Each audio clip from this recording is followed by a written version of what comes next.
Good afternoon. Good afternoon, my lord and ladies. I want to take you to the pleading case of the claimant now, just to show the way in which the novation was put. If I could invite you to pick up the core bundle and turn to page 307. This is the first of the three stages, the alleged novation of the contract in relation to Crown. Yes. Paragraph 61 pleads an incorrect description of the second contract with Crown. Nothing turns on the details of that. That was then admitted that it was a separate contract rather than novation. I can give you the references if that would assist you. It's paragraph 140 of the re-amended defence and counterclaim at page 409, and then 118 of the reply at page in the supplemental bundle at page 38, just accepting that there was a separate contract rather than a novated contract. And then paragraph 62, that's the email that I've shown, my lord and ladies, the 5th of November email, and it's alleged in 63 that that was a communication that Astra LLP had taken over Octave's role under the Crown contract. Now, as we know, Octave is a term that refers to both limited and LLP, and in fact there was no role of limited under the Crown contract. The only role was that of Octave LLP, and so that's, if you like, a fudging there of the two different roles, the important distinction that I've drawn attention to. And then at 64, that's the central allegation, that by this email, by asking the claimant to make out his invoices in relation to Crown to Astra rather than Octave from the 1st of September 2014, was an offer by Astra LLP and Octave, again that's that combined phrase, to the claimant for Astra LLP to take over Octave's rights and liabilities under the contract. So the way I would describe that is that it's being interpreted. The email comes from Mr. Holdham on behalf of Octave LLP, and it's being interpreted as an offer made by three different parties, one of whom, Octave Limited, Mr. Holdham has no position in, to take over all rights and liabilities of both of the Octave parties under the contract, simply because, and premised only on the proposition, that there has been a communication, which is the 5th of November email, that there's been a change in the trading advisor. And put shortly, we say this is just a non sequitur, this argument, that it's an offer to take on two different people's, all their rights and liabilities under a contract. And then it's put in three different ways, either to take over the rights and liabilities, that's the third line, or alternatively to take on the rights and liabilities, i.e. in addition to Octave. And then finally, at the bottom of the paragraph, an offer to take on just the liabilities. But either way, this is an agreement or an offer made on behalf of three parties to another party.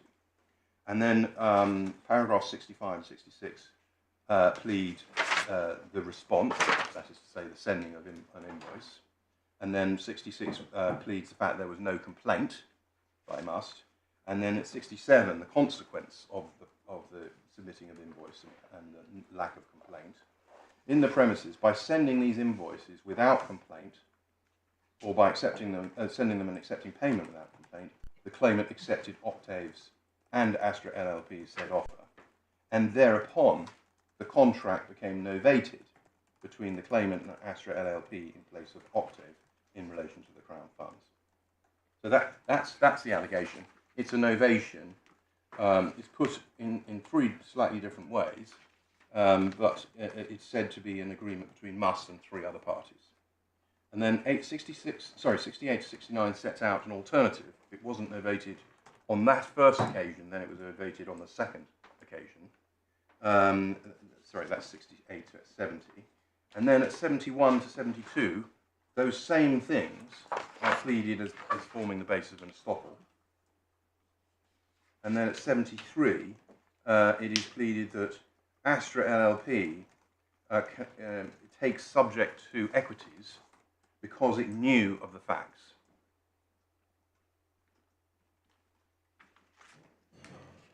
In other words, it's obliged to, by the estoppel that was raised and the rectification claim that was raised against Octave. So that's the first step in the argument, and the second step follows the same pattern, exactly the same pattern, under the heading "The alleged novation of the contract in relation to 2B." You have acceptance under 74 that nothing changed so far as 2B was concerned up to February of 15. However, 75, on the 11th of February, Mr. Holdham sent the email, and the email attached an invoice which had been sent in the name of LLP, and he was then asked, should, this is 76, should we invoice Astra LLP? And he responded yes, and therefore 77, there's the same allegation is being made, that that constituted notification that Astra LLP had taken over the management of the fund. Again, that's the Octave Limited position only, and therefore accordingly, para 78, that was an offer by three parties to take over or take on all the rights and obligations under the Octave contract, but this time in relation to 2B, or alternatively at the bottom, just to take on the liabilities. And then it's the same things are pleaded in 79 and 80 as being the basis of the acceptance, which is then namely the sending of the invoices without complaint and or the accepting of payment without complaint. And then at 81 to 82, you've got the next invoice. It wasn't novated on the first invoice, it was novated on the second invoice.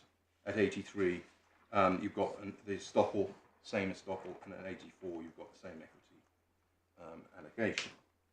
Finally, in relation to UK, the allegation is slightly different here. I'll show you, my lord and the ladies, in a second. But essentially, from 86 onwards, there is pleaded the exchanges between Mr. Murray and Miss Gallagher that I showed you earlier. And at para 98, sorry, it starts at 96. 96, there's the email of the 10th of May that I showed the ladies. Then, in response, there was the invoice that was sent to Astra LLP. And then Mr. Holdham replied, going forward, please can you address invoices to Astra UK Limited? And then it's alleged in 98 that by this correspondence, Astra UK, with Astra LLP's consent, offered to take over the obligations. Just pausing there. It's not a three-way allegation. It's just, and it's not actually in relation to assets. It's just obligations this time. To take over or take on the obligations of Astra LLP under the contract in relation to both 2B and Crown. So even though the invoice was limited to 2B, and even though the invoice wasn't responded to set by submitting an invoice, continuing to submit an invoice to Octave LLP, nonetheless, it suggested that that constituted a novation both relating to 2B and Crown, and that but it was limited to obligations rather than assets as well. And then at 98.2, that was accepted. Again, it's the same things that are accepting it, namely by accepting payment without complaint. And then at 99, there is the same or similar allegation, namely that if it didn't happen the first time, then it happened when Mr.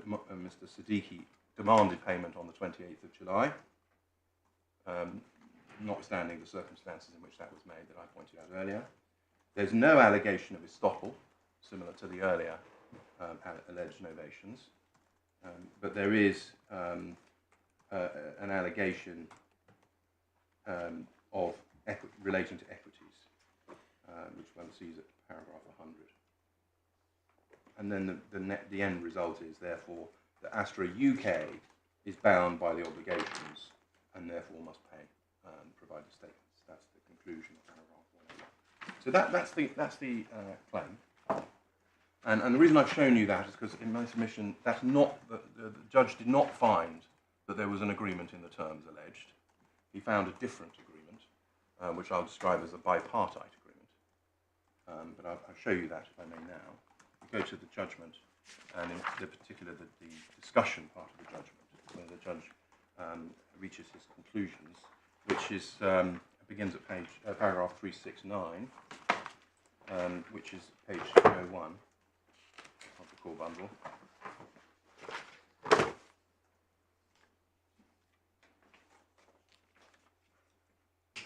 One sees paragraph, it's really 370 onwards. The learned judge says the starting point is that Astra and Octave were closely related, as he describes it. In fact, the relation was terminated at around the time of the original invoicing emails relating to the Crown. Sorry, 2B, not Crown. So right at the beginning, that's so towards the end of 14, beginning of 15. And then he refers to the fact that there was an anticipation, the point my Lord and I touched on earlier, that Mr. Martha would spin out of Octave's umbrella. And he refers there to clause 9.4. He doesn't refer to clauses 16 and 17. The need, if there was going to be a spin out, as it were, and there was going to be a transfer of liability, for that to be formally documented. Well, can we explore the nature of your argument here? Yes. Are you or aren't you saying that these were matters that the judge was not entitled to factor into his evaluation? No, I'm not submitting. Right. So your point is that there are other things, or that he shouldn't have relied as much as you say he did on those things. Indeed. Right. So the challenge is in the nature of an examination of the judge's evaluation of a multifactorial question. And it's not just, my Lord, on the evaluation, but I've just pointed out there's something that the judge didn't take into account here. Yes, okay. Which is, so that's not taking something into account. And I was going to come on to something that the judge took into account, which he ought not to have done. And then I will say the judge made an error. Right. Well, it would help me certainly if, yes. I mean, because you as it were, touched on yes. 370. Yes. So we've established that there's nothing that's wrong about 370 as it stands. No, my point on 370 is simply that the judge did not take into account. He took into account 9.4, but he did not take into account the need for formality if there was going to be a spin out. And that was my only point on. Sorry, your point on the need for formality relates to those provisions in clauses 16 and 17. That's right. Yes, so my submission is limited. I'm not saying he wasn't entitled to take this into account, simply that he ought to have also considered those provisions.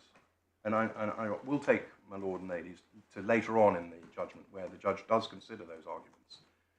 I'm not saying he didn't at any point in his judgment, but I just for the moment I'm saying that yes, there was a provision in the agreement that anticipated that there could be a transfer of management. We've seen 9.4, but that needed to be accompanied by formality.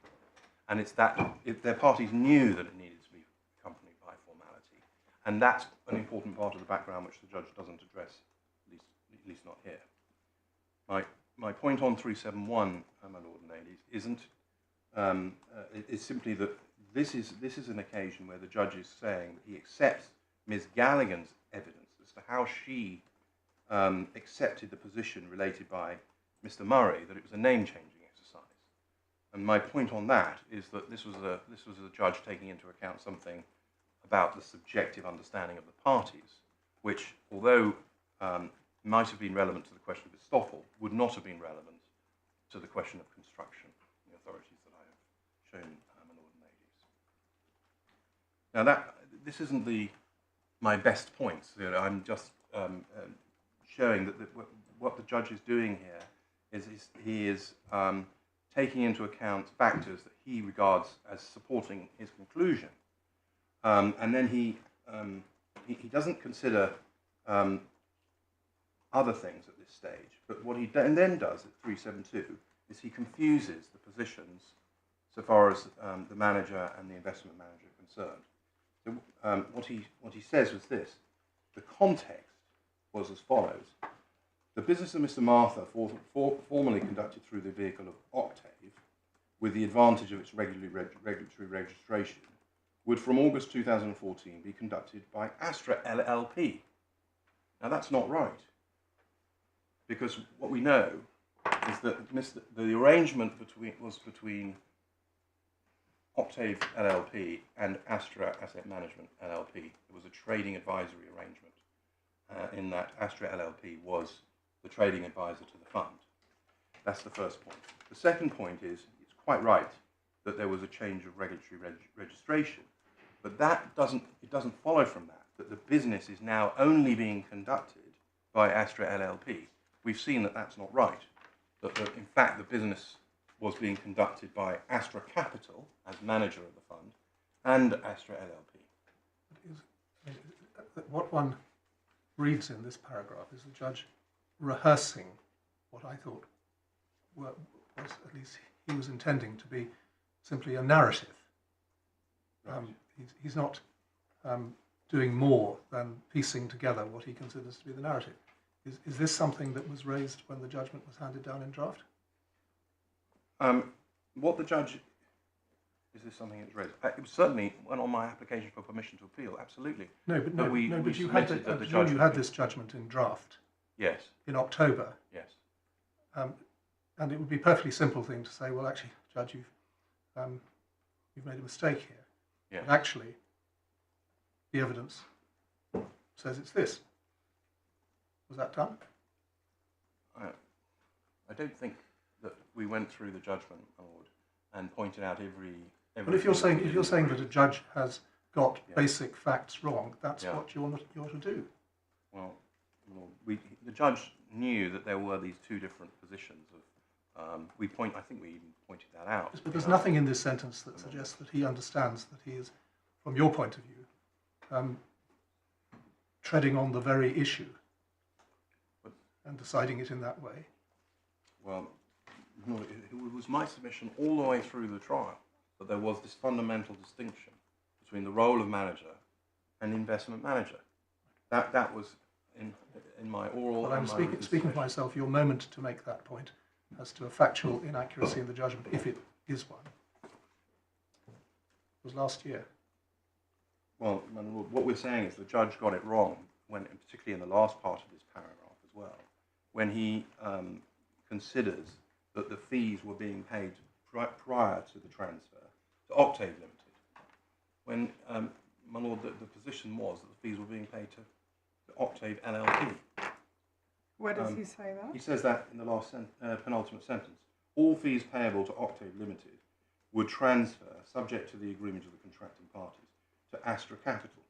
Likewise, the fees earned by Octave would henceforth be charged by Musst to Astra LLP instead of to Octave LLP. So what we submit, my lords, is that... I'm afraid I'm okay. I can't see the errors there, but... Well, my lord, my lady, I say that there is an error. What the judge seems to be referring to there is that that the agreement, that produces the income, is being received by Octave Limited, and that rather than Octave LLP, and that they would then be charged by Astra LLP instead of Octave LLP. Whereas in fact, the fee income was always with Octave LLP, and it was invoiced by Octave LLP. So, and the reason why this is significant, my lord and ladies, is that the judge, as he says just in a bit later... so he was right in his second Octave LLP, was he? He was. Is the only mistake then the one in 4 lines? How should this read? All fees payable to Octave LLP. The judge... well, with respect, I'm not sure that is right, because I think if you look at the terms of the 2-page letter between Octave and Astra, it does talk about Octave Limited there. I did point that out. But he's just, my Lord says, isn't he just describing a narrative as to what the overall arrangements are? He's not necessarily describing specifically what's happening in relation to Crown and 2B. I think we're well, maybe maybe I'm putting too much closely. emphasis. I see the force of that. I just wanted to understand your submission, really. Yes. What the judge is doing is he is describing the involvement of Astra LLP in a way which doesn't reflect the evidence. In that what he's suggesting is that there was the context was that Astra LLP was going to be taking over everything, whereas in fact that wasn't the case. Astra LLP was simply replacing, if I can put it that way, Octave LLP as investment manager. That still left an important part of the jigsaw, which was Astra Capital, and the fact that Astra Capital was taking over from Octave Limited as the manager. But the judge hasn't taken that into account. And that reflects itself in the next paragraph, where the judge says that in this context, the request, this is now at the end of paragraph 373, the request to Musst to send its invoices to Astra LLP instead of to Octave LLP reflected an intention that the company receiving the income stream should have the agreed percentage, and that was a corollary of the transfer from Octave to Astra LLP and then to Astra UK. In other words, what the judge is doing here, the error that he's making, is he's assuming that there was always a commonality or a coincidence between the obligation to pay and the invoicing. Whereas, as I sought to persuade my lord and ladies earlier, that simply wasn't the case under the contract. And so it's that distinction between the role of the manager and the role of the investment manager that is being overlooked here. And that's the fundamental flaw. Because, in my submission with the judgment, because the judge is only considering the invoicing situation, and he's assuming that that constitutes a reflection of both Astra LLP, Octave LLP and Octave Limited's functions under the agreement, he says that reflects an intention that, if you like, the liability follows the money. But the liability had never been with the money. And so, therefore, a change of invoicing arrangements cannot reflect an intention to change the liability. And that's my submission. So that we say that was an error that the judge fell into when considering, and as he said, the background against which these invoices should be construed, and he says something very similar in paragraph 374 at the end when he uses the words when it was asked to send its invoices, it was being asked in effect to follow the money. So I readily accept that there is. When somebody says, I'm the new investment manager, please address your invoices to me, and then you fulfill the obligations of the previous investment manager, I see that there would be an argument to say, well, you're taking over the role of investment manager. It simply doesn't follow that you're also taking over the role of manager. Right. And the judge relies on that invoicing, or that context, as he describes it, as providing an answer to Astra's arguments.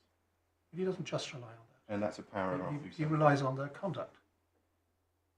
It's not just what the names are on the invoices. It's the conduct of both parties, which was that Astra was going to find a way of paying this by one means or another. Well, the conduct, my lord, that he's relying on is the sending of the invoices and the. But he's not only relying on that. He's relying fundamentally on the fact that you kept paying.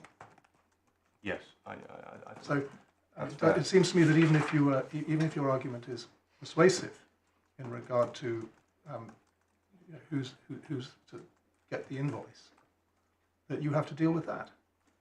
the fact. It's a separate piece of conduct. I accept that. Yes. The reason the invoicing in my submission, the change of invoicing has no contractual bearing at all. You cannot, in my respectful submission, infer from the change of invoicing and a transfer of the liability, still less a transfer of everyone's liabilities and rights, when there's no request, there's no reference to the contract at all. As regards the payment, in my submission, that cannot add anything to the invoice, because all that's happening is that a person who has no liability is replacing another person who has no liability. And that goes back to the submission that I made right at the beginning, I think, as I went through these, when I went through the Octave contract.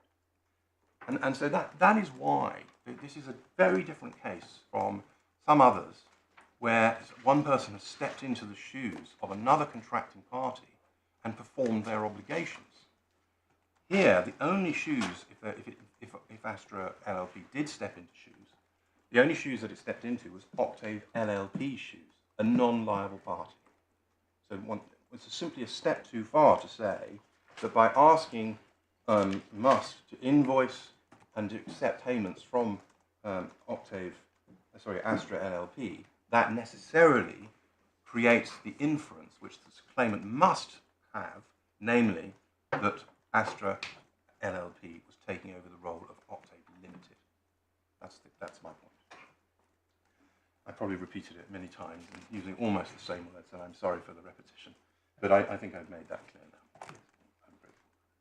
now. And I accept that the judge is interpreting these two things, that is to say invoicing and payment, as conduct, and nothing in my submission turns on whether you call it conduct or express agreement. The point is that can one, from the email and the payment, infer, necessarily infer, that's how high the test is.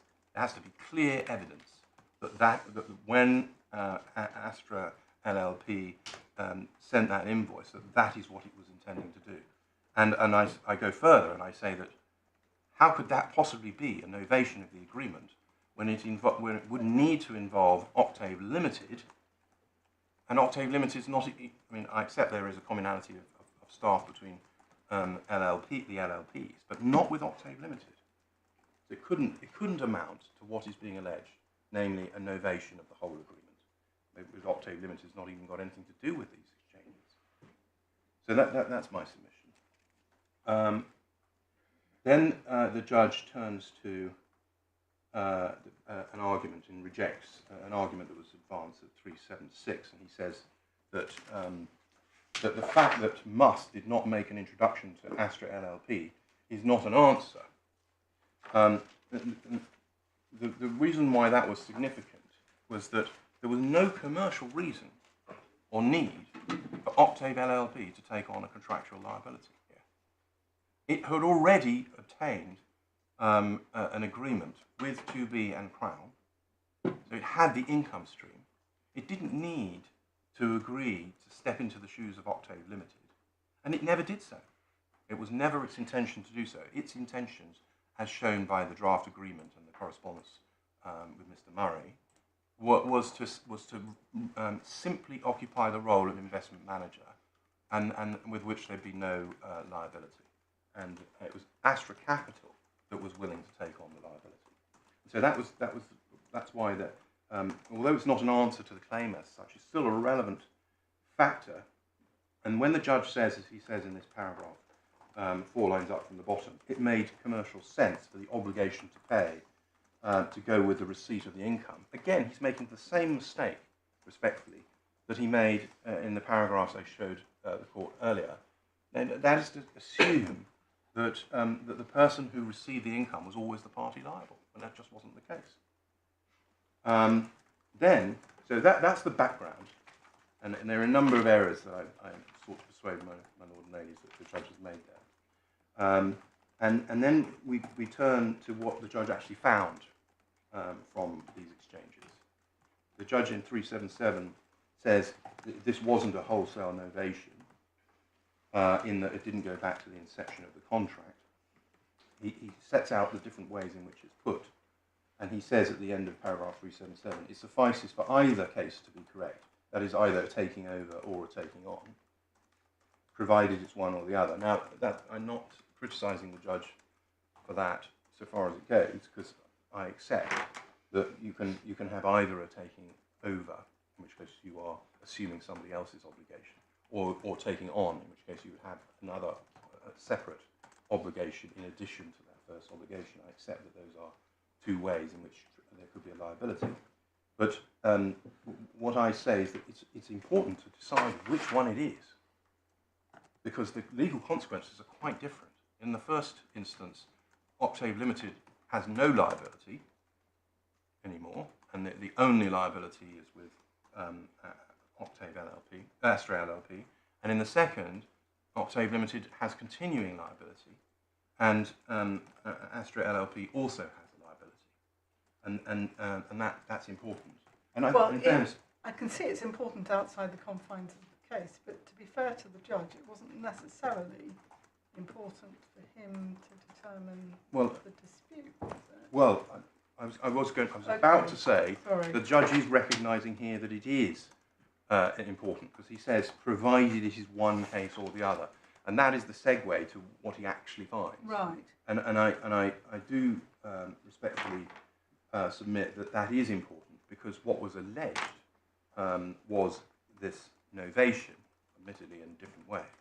But what the judge has found is not a novation. What the judge has found is a separate, what I would call a bilateral agreement. We see that in 379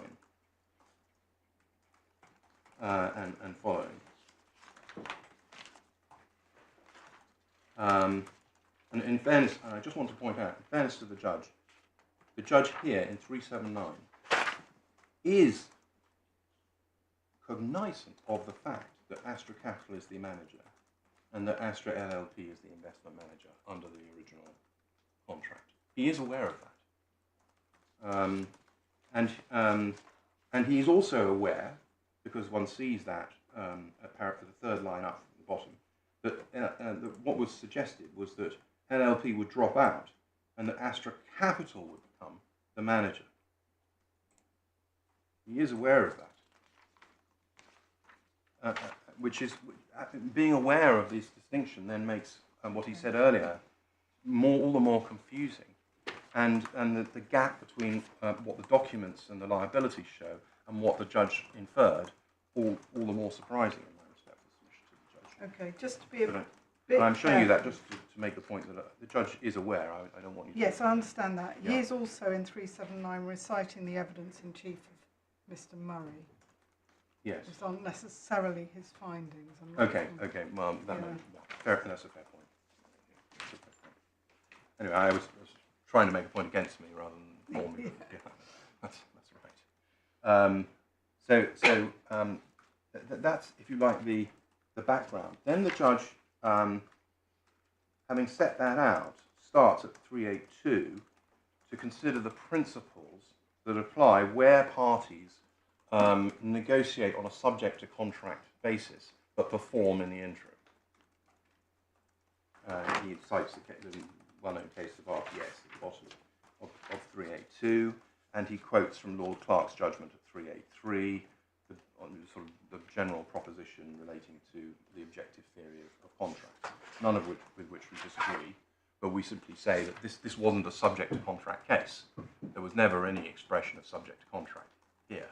But I don't wish to take a point against the judge unnecessarily, but that specific context isn't relevant here. The key point, though, is relevant is the judge's conclusions at 384, and he's right, of course. It's a question of fact in each case, whether the parties intend to contract or not. And he says that, in my judgment, the defining points here include, and then he sets out 4 points. 1, the terms of the contract had been agreed through the Octave contract. 2, the Octave had dropped out, and in effect Astra had stepped in. And he says that it was more than a name change because it wasn't the same company, but the company change was with Mr. Martha. And then at 3, he says by acceding to the request for invoices to be addressed by Astra LLP and Astra LLP paying, the contract was performed through the changed companies. Now, just pausing there, Again, he's not taking into account here the different roles of manager and investment manager, the different roles and obligations of Octave LLP and Octave Limited, and he is assuming that the whole contract is being performed by Astra LLP simply because it asks for invoices to be addressed to it, and simply because... So who has control of the money by this stage? Of the 2B and the Crown contract funds, they're being paid to Astra LLP. Right. So, I mean, I'm really not seeing what the particular problem about the contract being performed is. Because the contract... namely that your clients need the money in order to invest it, grow it, hopefully. Yeah. And they've got it. And the introducer needs a fee in order to do its business. Yeah. And it gets paid by you. Yes. So what is wrong with this as a description of the contract being performed through the changed companies? Because it's about the contract. Yes, it is absolutely right. Octave LLP took over the 2B and Crown contracts from, Astra LLP took them over from Octave LLP, that's correct. But the contract that is being referred to here, my lord, in my submission, is the Octave contract. And so it isn't the case that Octave LLP was performing all the obligations. No, because Octave didn't have the money, and it didn't have the means to pay. So in a sense what you're saying is that the contract which you're putting up it's just by this stage it's a fiction. It doesn't exist in any commercial reality. But what the judge is saying is, in the real world, you got the money and you carried on paying. Yes, but in the same way Octave LLP was getting the money before and paying, but didn't have the liability, so it is the case in my submission that Astra LLP is getting the money and paying, but it doesn't have the liability. You appreciate it, it's not my specialist area, but that seems to me to be a very strange commercial construct. And the reason why it's unusual, my lord, in my submission, is that in lots of contracts, the person who gets the invoice and pays is the person who's liable, and there is that coincidence. Here, there wasn't that coincidence. And so therefore, Octave LLP stepping into the shoes of, Astra LLP stepping into the shoes of Octave LLP could at best mean that it takes on the rights and liabilities as investment advisor. That I see as an argument, but not as manager. And that's the distinction, again, that I'm okay. I see there is that distinction in the contract, but turn it round. What's to prevent Astra LLP taking on both roles, which is effectively what the judge found, whether he did it explicitly or otherwise? Yes, it would have to take, it could only take on those roles by agreement. It could only take them on by agreement, well, through a novation. Absolutely, and that's what's being alleged. So we're going round in a circle. What's put it another way, what do you say prevents that, whereas you say it may have taken on the role of investment manager? What stops it taking on the additional role? In order for there to be a transfer of the manager role, there would need to be either an agreement or estoppel to that effect. That agreement or estoppel must be based on communications or conduct, part of the conduct between the parties. And what I submit is that there is nothing in the pleaded case or otherwise for that matter which supports the proposition that Astra LLP was prepared to take on the position of manager. On the contrary, those communications show that Astra LLP was not prepared to take on the position of manager, but because that position was being offered by Astra Capital, and it was Astra Capital that had replaced it as manager. So, as a matter of reality, it would have been a nonsense for Octave LLP to say, I will replace as manager, when Octave LLP wasn't the manager of the fund.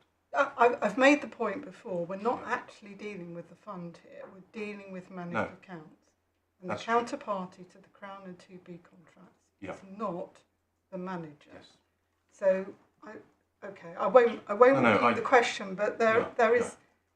It does raise the question in your mind as to, well, what is the function of this manager / investment manager distinction in the context of the managed accounts, which is all we're concerned with here. If it had been the case, lady, that the obligation under the contract, the Octave contract, was on the person receiving the money, whoever that was, then I could see the argument. And that would be the usual case, which is that the person who receives the money is liable. But that's not the case here. No, for all the reasons which we've got your submissions on what the contract says. And I don't say it's impossible that it could never have been agreed. I'm not saying that at all. I'm just saying it wasn't agreed, and that if one applies, the judge had applied the correct test, which is that is it clear, and that there's no other explanation for these emails, but that Octave was taking on the position of manager. That test is not met. Not only has the judge not considered these separate positions, despite my best efforts, I would say, to try and draw the distinction which I'm drawing now to the judge's attention, maybe not as well as I could or should have done, but that I did my best to do that. The judge is considering them together. That's what we see in my respectful submission in paragraph 384. And so it is a the pleaded case is a non sequitur, and the judge's conclusion is also a non sequitur, because whilst it might have some relevance and effect in relation to investment management, it doesn't in relation to manager. And then the next paragraph, 385, which is the critical finding of the judge, what it actually holds the agreement was. And he doesn't find that there was an agreement in the terms pleaded. What he finds is that there was a relationship, at least, he says, between Musst and Astra LLP. And here is where he then says it's immaterial whether this was in addition to or instead of Octave. So what he finds, and he says this in his judgment, took place, this agreement was made as soon as Musst addressed invoices to Astra. So the critical conduct that the judge is relying on is Must's a submission of an invoice to Astra LLP. As soon as that happens, he says there's an agreement between Musst and Astra LLP. And then also he says he combines the two things together, Musst and Astra UK. Even though, as we know, that in fact the only invoice addressed to Astra UK was on the 28th of July with a letter of claim, or an email of claim, after Octave and Astra had said it wasn't going to perform anymore, the way I've shown you. So the judge here is not finding in support of the pleaded claim, but finding something else. And he then rejects 386, the submissions I had made, that there was a need for formalisation. He says at the end of 386, no, sorry, this is in relation to the agreement. I said this showed a different arrangement that was being proposed. And what the judge finds at the end of 386 is that this agreement that he has found did not require formalisation, and that the draft agreement was confirmatory of an existing agreement. Now, but both of those things are wrong. First of all, it did require formalisation because there was clauses 16 and 17. And secondly, the draft agreement did not confirm either the agreement that the judge has found in 385 or the pleaded case, because as I've shown, my lord and ladies, it was a different agreement with Astra Capital as having the obligation of manager. So it can't be confirmatory of a different agreement in my submission. And then at 388, the judge accepts the analysis of offer and acceptance. He says it's a fair, I think he says it's a fair characterisation, he says, of what occurred. Then at 389, the judge rejects the submission that Mr. Holden wouldn't have had authority to enter into an agreement on behalf of all these three parties. And he dismisses that by saying he accepts the submissions that he must have had authority to write the emails. It's a bootstrap, it's a sort of circular point. the judge is saying, well, if you had the authority to write the emails, then you must have had the authority to act for 3 different parties, which is a conclusion which, in my respectful submission, is simply wrong. And so that's the authority point. And then in 391, he deals with the consideration point. Now, this is important in my submission because there is this fundamental distinction between novation and a separate agreement. In a novation, the consideration that's being provided for the transfer consists of the extinguishment of the existing contract's rights and obligations. So that itself provides the consideration. But in a different arrangement, so not a novation, you need to find consideration to support it. And the judge understands that point, and so he seeks to find consideration from somewhere else. So in this confirms that he's not finding that there was a novation, but a separate agreement, which was always what was being offered, as I sought to show. I've already made these. So, and what he says was this, the second sentence of paragraph 391. The payments and obligations were made in order to discharge the liabilities of Octave under the Octave contract. It says they were also part of the price for Astra acquiring income stream from specifically Crown and 2B from Octave, that these liabilities would be discharged. I'm not sure where the learned judge gets that from. But he says this, further, that doesn't really matter. Well, the arrangement between Astra and Octave is not relevant to this. What is relevant is the consideration for the agreement between Astra and Musst. And he says this, from the perspective of Musst, the monies were received in consideration of Musst treating the obligations of Octave to it as discharged to the extent of the monies received. The point that I make there is that that's not consideration in law at all. What the judge is saying is that there is an agreement, bilateral agreement, under which Musst agrees to accept payment in discharge of Octave's liabilities under the Octave agreement. First point is, Octave didn't have any obligation, so that just doesn't run at all, because for the reasons which I indicated earlier, Octave is only liable to share fees for monies that it has earned and received, and in respect to funds that it is managing, and so therefore it doesn't have an obligation at this point. Secondly, an agreement to accept payment from a third party can constitute consideration to the contracting party, that is to say in this case Octave, but it wouldn't be consideration moving from the promisee to the person who's making the promise, and it's not actually consideration in law. Sorry, it needs to move from the promisee, but not to the promisor. Can we name the parties you're referring to here? So it needs to move from. Consideration has to be provided to Astra. It has to be provided by Musst. Has to be provided. As a matter of contract law, has to be provided to Astra. That's right. It has to be provided by Musst, and it has to be in exchange for something that Astra is offering.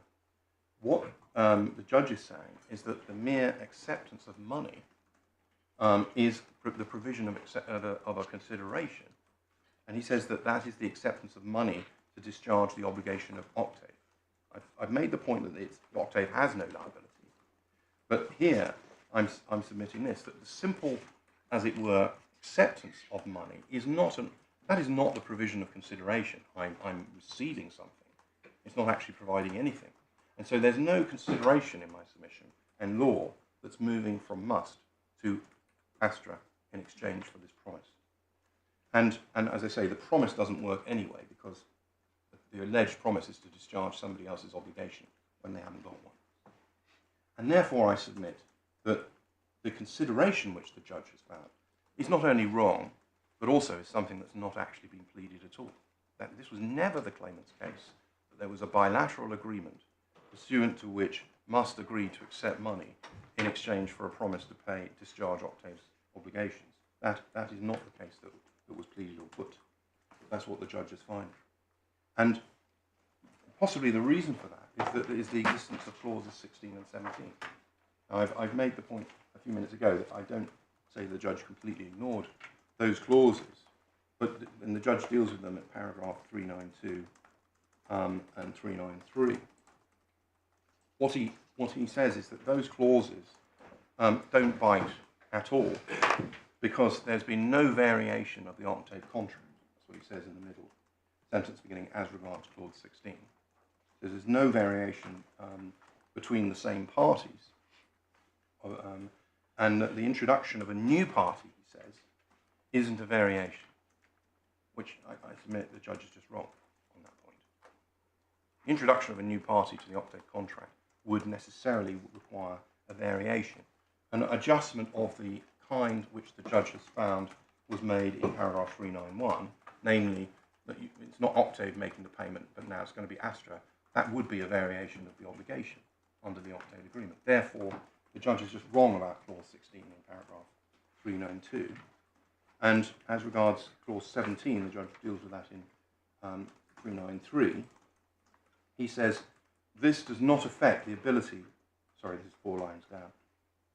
Clause 17 does not affect the ability of Astra to take on the liabilities of octave. And again, with greatest respect, the judge is just wrong about that, because the clause prohibits the transfer of any obligations to any party. And so it clearly does cover an arrangement, either of an ordinary novation or indeed a slightly different version that the judge, of an agreement that the judge has found, the bilateral agreement. So I submit that the judge made an error in these 2 paragraphs relating to the formality. And so even if he was right about the existence of an agreement, that doesn't get around the clauses 16 and 17. And that as a matter of contract, the parties have agreed that a contract, a new agreement cannot be made this way. The agreement cannot be varied in the way that's alleged by my learned friend.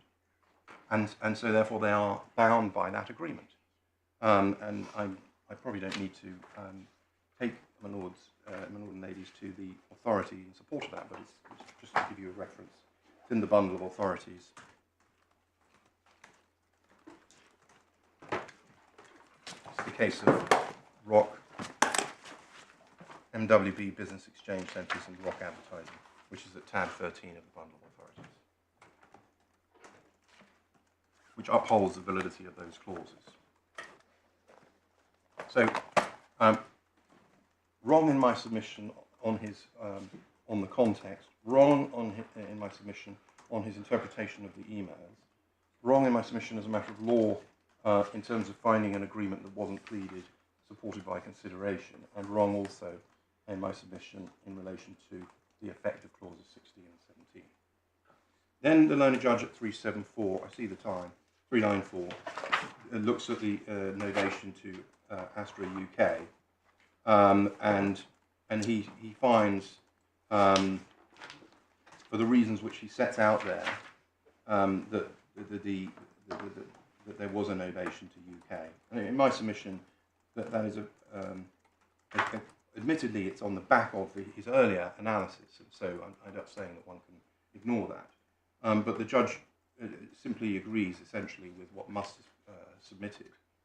That was simply a change to Astra UK instead of Astra LLP. But he doesn't actually engage with all the various issues about the emails, who they were sent by, and whether or not that could possibly have amounted to an agreement in the very broad terms that is being suggested.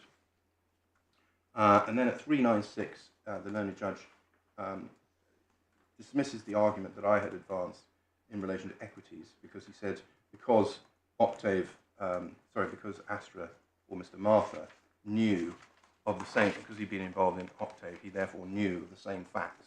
Therefore, there was an estoppel, or therefore he is bound, or Astra is bound by the estoppels. In my submission, that's simply not a real analysis in law that can be sustained, because the fact that somebody knows that somebody else is estopped, or knows the facts under which somebody else is estopped, doesn't mean that they are estopped as well. You still have to go through the various requirements for finding an estoppel, And he doesn't give any reason why the principle in Chitty, which is that a new party is not bound by equities, would not apply here. He just says, well, they're new. And then finally, at paragraph 397, the learned judge says, well, even if it's not a contract, the very same things would give rise to an estoppel. And in my submission, what the judge is doing here is he is finding not only a common assumption, which is what he refers to in 398, but finding reliance in 399 out of the very same things, which is the mere acceptance of money. And he says in 400 that for no additional reason that it would be unconscionable for Astra LLP to deny the agreement. So it's all based on the simple acceptance of money, which can't form proper consideration, and fares absolutely no better in terms of establishing. Isn't it payment and acceptance of money? Yes, but sorry, it's the same. There's accepting a payment from Astra LLP. But it's also, in addition, isn't it, not disputing what is going on, not taking other action. For example, let me just address that very quickly, if I may. It is correct that there was no dispute and no complaint made. Yeah. That, as a matter of fact, is absolutely right. It's the inference that one draws from that silence, if I put it that way, that is in dispute. The mere fact that someone doesn't say anything doesn't mean they're giving up their rights under anything. Silence is not actually giving up. What rights. inference were you inviting the judge to draw from the silence? None. Absolutely none. It was the claimant inviting the court to assume that because Musst didn't complain about something and was just silent, Yes, but so you that it was giving something up. but I've addressed the question of the commercial reality Yeah. of this. Yeah. If the competing things were, you can assume the contractual arrangements have changed because of this silence, amongst other things. Yes. And your response was not to invite the judge to rely on the silence in any respect, one way or the other. No, I said it was of no impact on the legal analysis at all. That was my Right. Well, submission. I'm not grasping why you were expecting him to. I mean, we'd have to find that he was compelled to take that into account. No, I'm not suggesting that he should have taken that into account. My lady was making the point that there was a silence that was being relied Yes, on. and I'm making the point that if he's being offered one set of conclusions from this, on the one hand, but no conclusions at all on the other hand, how is he to be criticised for accepting the one the one horse in the show? No, I'm not suggesting I didn't make any submissions on it. What I submitted to the court below was that the court could not draw the inference from the silence that it was giving, that the Musst was giving up anything. Right, Because so, Musst but wasn't you're giving not. up.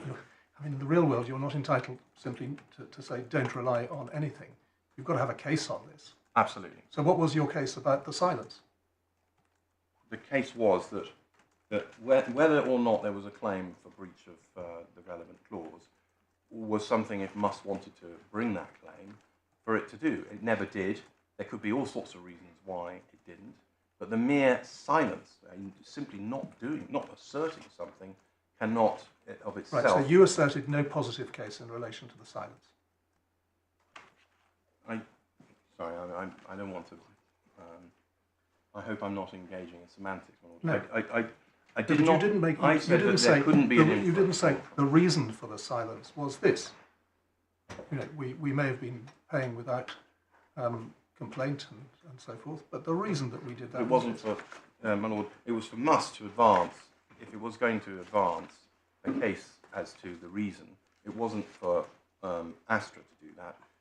Because it was Musst that was actually pleading this as a relevant factor, and therefore Musst. But I'm not seeking to do more than understand what you're saying. I'm not seeking to challenge what you're saying. I'm just trying to identify what still seems to me the case, which is that you advance no positive case in relation to the silence. Yeah, I hope I'm not trading semantics with you when I say I don't accept that there wasn't a positive case, but I say that the positive case was that an inference could not be drawn Yes, from that. you're positive. Your case was to criticise their case. It wasn't to put up another argument yourself. That's No, what I'm. no, that's a fair. All right, thank fair you. point. Yes, we didn't advance a positive interpretation from that. Absolutely right. So, my lords and ladies, essentially, I think I've reached the end of this particular part of the learned judge's judgment, where I say, as a result of the errors that I say he made, he reached a conclusion that was incorrect. And I say that it's well open to my lord and ladies to look at the documents for themselves. I'm not challenging the primary facts that the judge has found. I'm simply challenging the analysis of the learned judge based on those findings, the primary facts. And I'm saying that he didn't apply the legal principles, which I accept he set out correctly in his judgment, to the facts of the case, and in that way reached an error in his conclusion. And I say that that was the case at every one of the three stages of the analysis that was put forward in the pleaded case. So with that, I must move on, if I may, to the second ground appeal, which is the eligible investments issue. Now this raises, my lord and ladies, an issue of law based on the construction of the octave contract. So it doesn't require, in my submission, the court to look at various exchanges and try and interpret them in the same way, or to look at sort of facts. It's a simple question of construction, in my submission. And the essence of my appeal is that the judge placed too much reliance and weight on the meaning of, or the existence of the word make in clause 3.1 of the agreement. I've taken, my lord and ladies, through the agreement. I can make the submissions by reference to the clauses as I go through.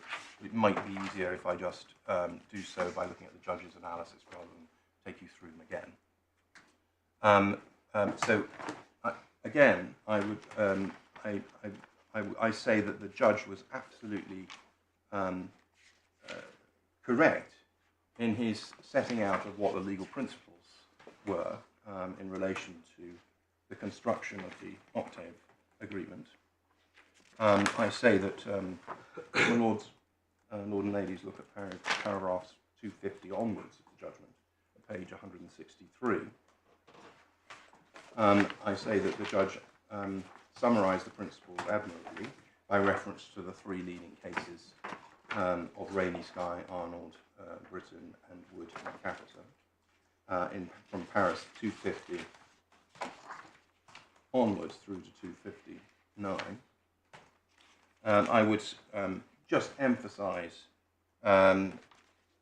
perhaps, the reference there on page 164, the quotation from Lord Clark's judgment at paragraph 21 of Lord Clark's judgment in Rainy Sky, namely this is the construction being a unitary exercise, and if there are two possible interpretations, the court is entitled to prefer the one that's consistent with business common sense. We'll draw attention to that in particular. Can I just yes. pause to point out that Lady Justice Carr summarised the principles, the contractual construction principles, in a case called Network Rail, which I think might be 2021. Yes. In what she said was an uncontroversial way, and I just mention it because that has been cited in more recent Court of Appeal cases as yes. well. It may well not have been available to the judge. I think it's uncontroversial, but I just wanted to raise that. Yes. In case either, because it's a natural place to look. Yes. And I wanted to check whether you would have any particular. Can I look at that overnight and just please. indicate that Yes. I'm sure as I will that I'm not going to be challenging any of that. I would accept that. So the essential exercise is the one that is identified in the passage that I've just referred my lord and ladies to. I would also just, well, perhaps in the light of what you've just said, it doesn't help to go through the particular I think paragraphs, but I was just going to. The judge identified that there had been, for a while anyway, a tension in the authorities, or at least in the arguments about the authorities, between textual analysis and context. Yes. And that tension had been resolved and the position and clarified by Lord Hodge and Woods in particular. If I just give you that reference, it's probably sufficient. And he did it by reference to Lord Clarke's summary in Rainy Sky. And so I'll just give you that reference, which is at page 168 of the bundle, and the quotation there about the court's task is to ascertain the objective meaning of the language, ... This is not a literalist exercise focused solely on the wording, but the court must consider the contract as a whole, first point, and depending on the nature, formality, quality of the drafting, give more or less weight to the elements of the wider context in reaching its view as to the objective. And that's what I want. So that's the law. And the reason I've shown, my lord and ladies, that is because in my submission, what the judge does is he looks at clause 3.1, reaches a conclusion, and then he tests, I accept, he then looks at other clauses and the context, but it's very much in the context of him already having reached a view. And I think this is clear when one looks at the way in which the judge expressed himself in his judgment. Now, I should just say that before I look at the judgment, that the consequences, or at least this point about eligible investments, was not something that the claimant pleaded any particular case on. It's simply, its case, pleaded case, was simply that UK was bound by the octave contract, not with any, and that as a result of that, it sought an order that UK provide statements and then pay the sums due pursuant to those statements. So there wasn't any case advanced by the claimant on eligible investments, what was or what was not an eligible investment. Just to make that good, I'll give you just the references to the re-amended particulars of claim, paras 101 and 105. On the other hand, the defendant did advance a specific case about the principles that would apply, and it did that from paragraph 186 onwards of the re-amended defence and counterclaim. And if we just very briefly go there,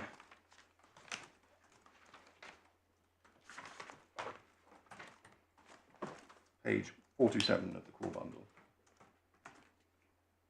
The claimant's, sorry, the defendant's case was that the claimant was in, assuming there was a novation to UK, the claimant was only entitled to fees earned in respect of investments so far as it was and remained. And then the references to the things that are set out in clause 3.1 and the definition fund.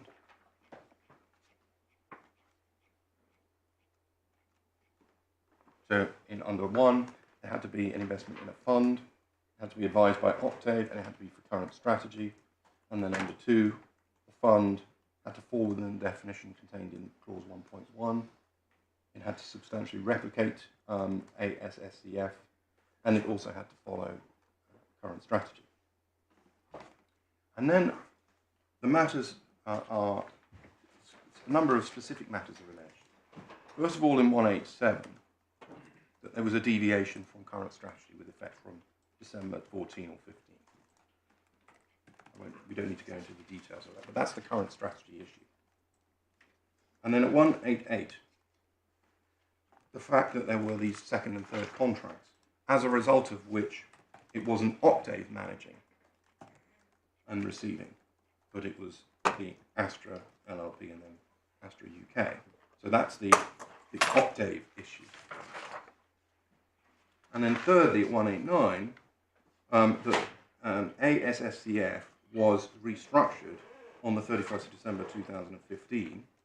All investors redeemed and transferred part to this other fund called ASCI. And then at 190, ASCI was open-ended and didn't follow current strategy. And then at the bottom of that, from the time when it was restructured, ASSCF did not follow current strategy either. So, and that's what I call the funds issue. So these three issues were pleaded by Astra. Current strategy, octave, and funds issues were all pleaded as reasons why the claimant would not be entitled to a share without limit in the fees earned, even if there was a novation. And that was summarised in paragraph 191 of the defence and counterclaim. But because of those things, even if there was a novation of an agreement, and even if the investments that had been made did satisfy the definition of eligible investments when made, they ceased to be eligible after the dates of end of December 2014 and 15, and therefore the claimant is not entitled to fees after that date, or fees earned after that date. That was what was said in paragraph pleaded in 191.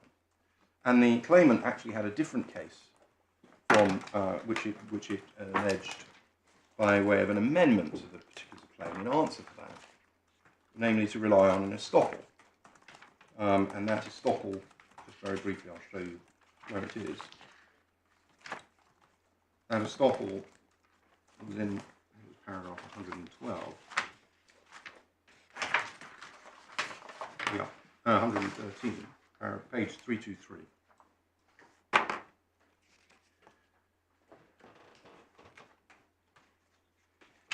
The essence of it is at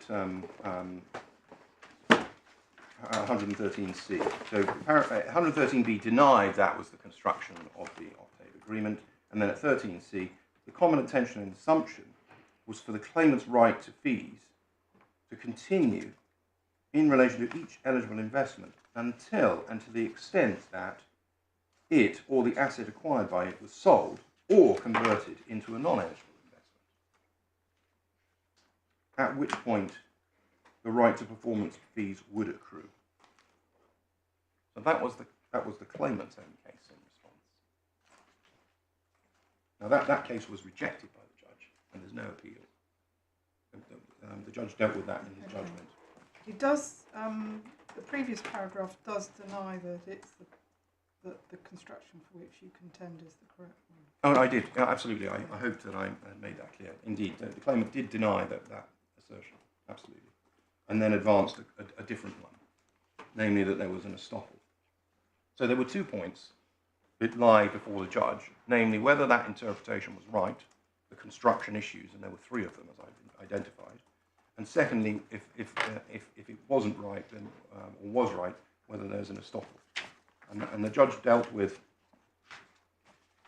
He dismissed the estoppel. I don't think I need to take you to any of that. As I say, there's no appeal against that. But he also dealt with the point of construction, which is now what I want to come on to, which is paragraph 416 of the judgment.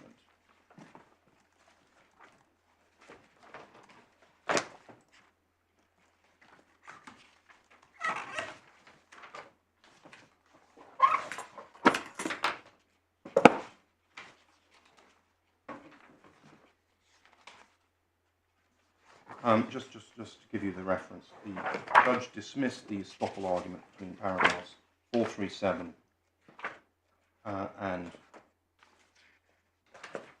446.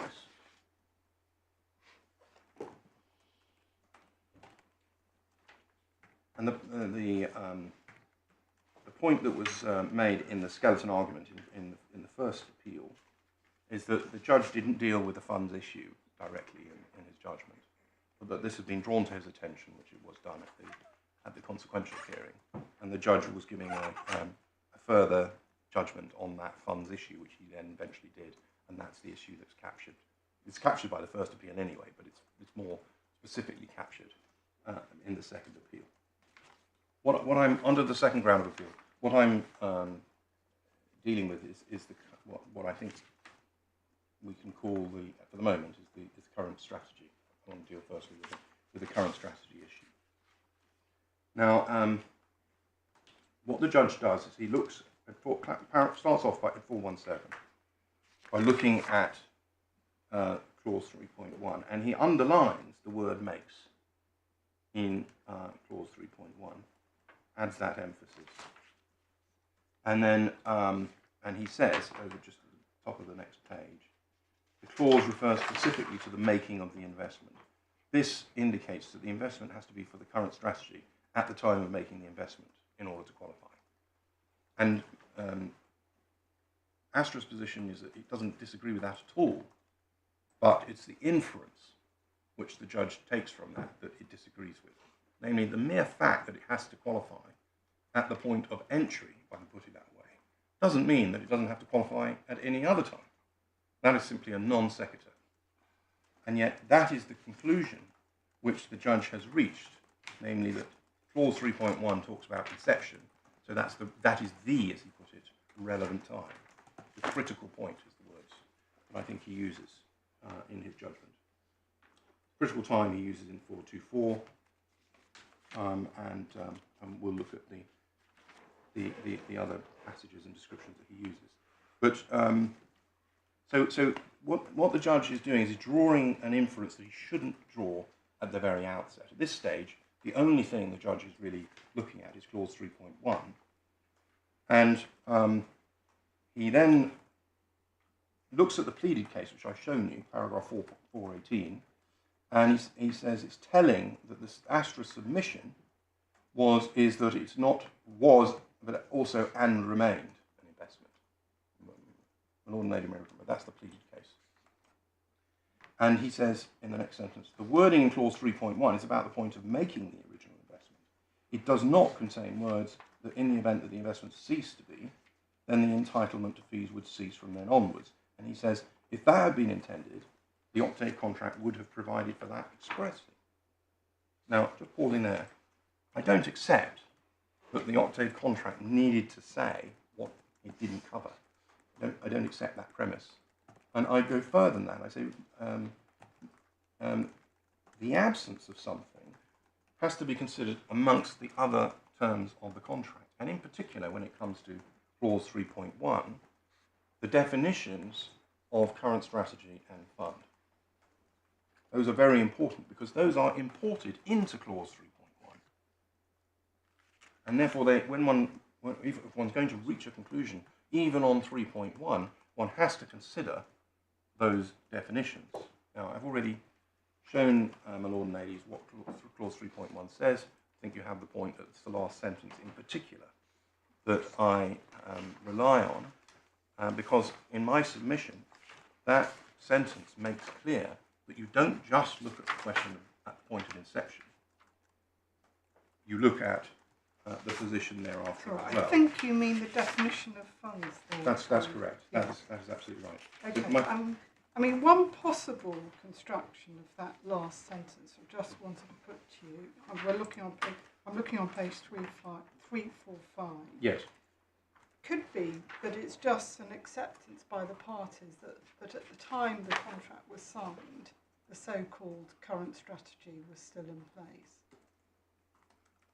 And that would be... I just wanted to put yeah. that to you as a possible construction. Yeah. I know that's not your... Nobody's approach. Contended for that as such. And I would say it wouldn't meet the case at all. Why would that not be a sensible thing to say?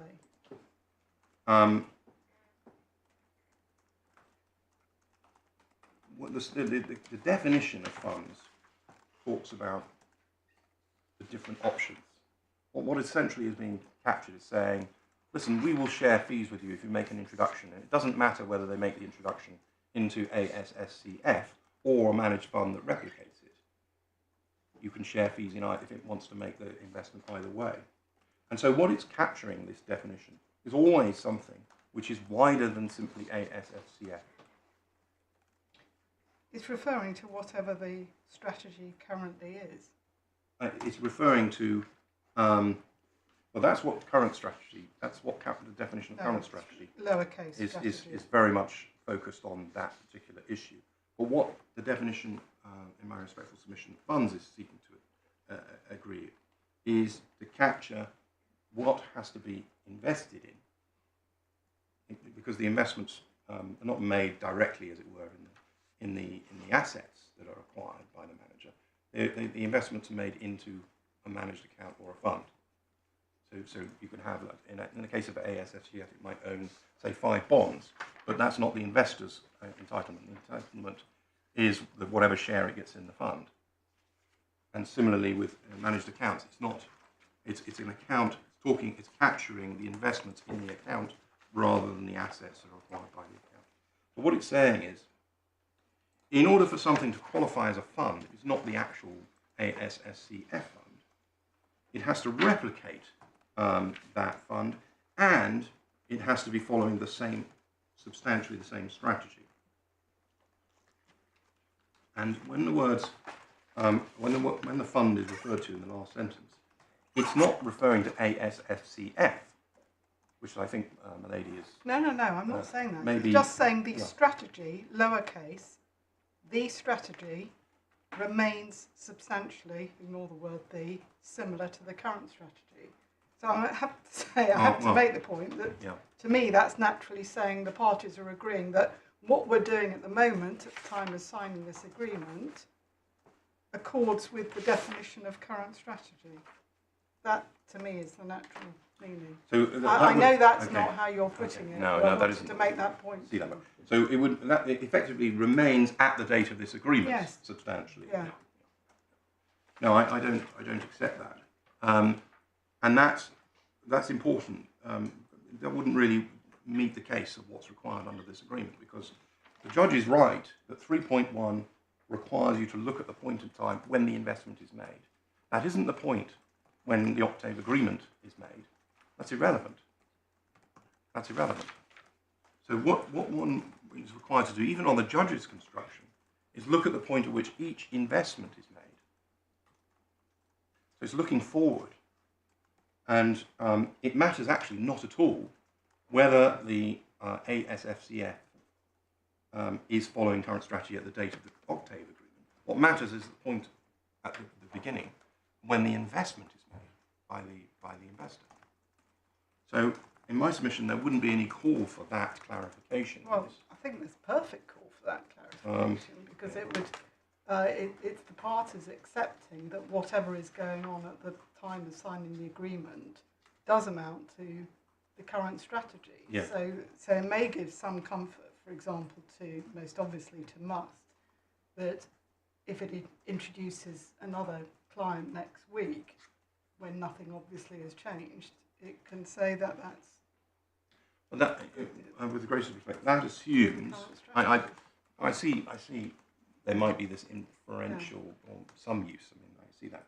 But what this is capturing is any number of possible funds or managed accounts in the future. Indeed. Yeah. And what is being referred to in the last sentence of funds is a fund. It's not referring to ASFCF. It's referring to any of the funds that might be captured. No, it says the definition of a fund. Yes. Well, let's move on. I've made my point. So anyway, I say that what that shows is that you need to look not only at the point in time of when the investment in the fund is made, but at the position on an ongoing basis. And I say that 3.1 really isn't about delineating the period of fee sharing.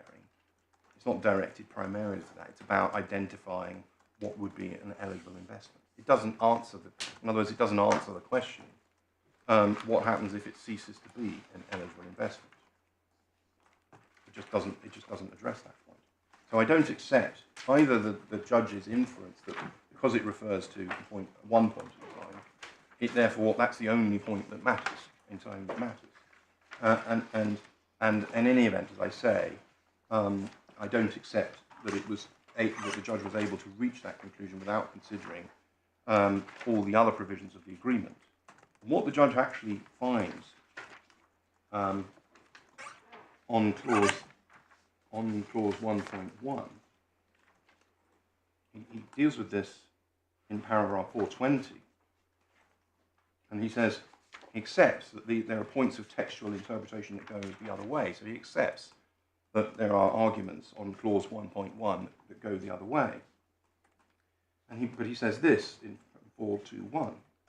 He says the Octave contract is not particularly well drafted, but as a matter of textual interpretation, I don't accept the interpretation of Astra. As regards the definition of the fund, He says, and this I think is the point that Milady is addressing. The reference does not in context appear to mean that the strategy has to remain as per the current strategy. In my judgment, next sentence, the provision in the context is saying that the other funds and securities were still similar to current strategy. So the judge is drawing a distinction there. He's saying that when clause 1.1, the last sentence, refers to a fund, it is referring to other funds, the other funds as he describes, i.e. not ASFCF, but the other funds. I don't accept that any more than the point that Milady put to me a few moments ago. The words used are a fund, and that is a term that is intended to refer to any fund that falls within the definition. And that's why, if one accepts that point, Milady, then it follows that it cannot only be looking at the point of the contract, because those funds haven't even become material yet. The Crown contract wasn't even in existence. And clause 3.1 is intended to refer not just to 2B in the Crown contract, but any other contract that might become relevant as well, and or any other fund that might become relevant. So I submit that the judge has misconstrued clause 1.1, accepts it goes against his initial interpretation, but he's misconstrued it. And that is an error that he's made in the construction of therefore, in the construction of 3.1 in itself, because it goes against the suggestion that the only thing you look at is the point of the time of investment. I also submit that the judge is wrong in his construction of 13.2. He includes that in the list, as it were, of points going the other way in paragraph 420. That's in the second part of the paragraph. And he says, and then when he deals with that in 422, he says the wording of clause 13.2 comes a little closer. But he says, in my judgment, the words are not, this is in the middle of the paragraph, not sufficiently clear to bear the meaning that I was submitting that they had. The meaning being, I made this submission to you earlier, that looks again not at the point of investment, but at what happens later on. So you've got at this stage, two clauses within the agreement, 1.1 and 13.2, which are forward-looking, or at least they don't deal with the point of investment. And so when construing 3.1 in my submission, what the judge ought to have done is looked at all of those clauses as a whole, and he ought to have tested in my submission. Okay, I thought you said 3.1 was covering the point of investment, and the judge is wrongly focusing on that. No, that particular part of it. Okay. Sorry, let me just be clear about that. One looks at clause 3.1 on page 348.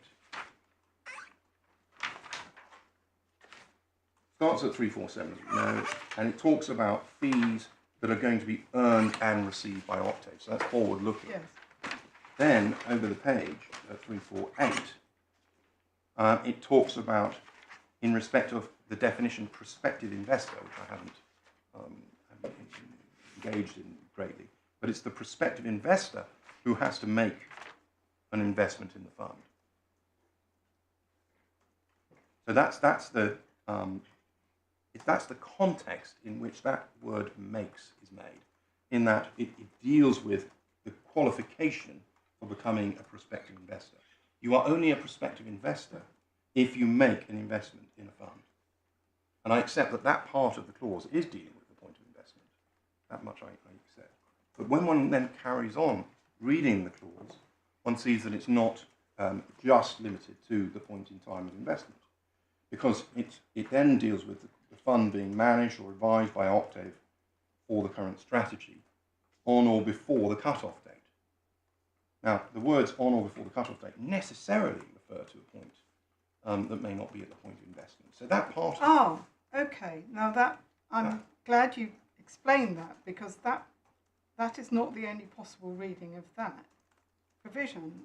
You can read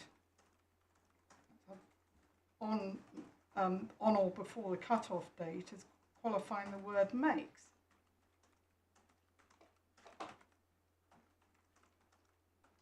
What do you Yes, read I it do. as I qualifying? see that. Well, what do you I read? say is that this clause is, if you like, it's a composite. It's looking at both, not just at the point of time of investment, but also at what happens afterwards.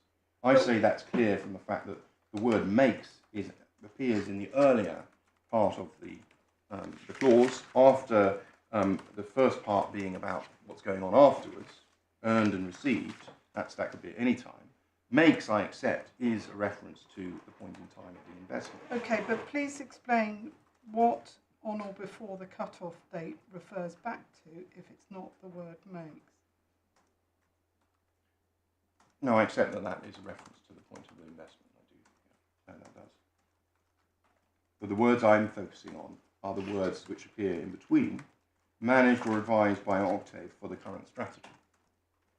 And I say that when you look at those the definitions of the words fund and current strategy, one can see that they require a number of criteria to be met. These are quite complex definitions. And I've already broadly shown you the definition of current strategy. If one looks at that, it talks, not only at the point of what's intended, what they are, what the nature is, but also how they're going to be dealt with. So it's a kind of composite definition that looks at over a period of time. I say the same thing applies in relation to funds, and that the words, I won't repeat my submission, the words at the end make that clear. Understood. That's in short what I say. Because to take, I'm moving away now from the purely textual, but I'm just putting this in context. To take a 1 minute of one day as the only relevant time when you're going to consider whether or not something is a fund or whether you're following current strategy is simply not a real way of looking at how the parties were intending to be compensated and to provide compensation. Because what Musst was doing was effectively selling us the strategy. That was something that was going to be carrying on for a period of time. It was never intended it would be carrying on forever, because it's the essence of the current strategy, and this is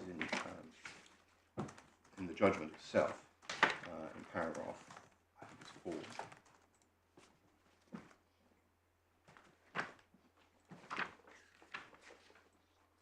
Yeah, paragraph 4 of the judgment on page 95 was that this was to take, the current strategy was to take advantage of a pricing or a mispricing in the market.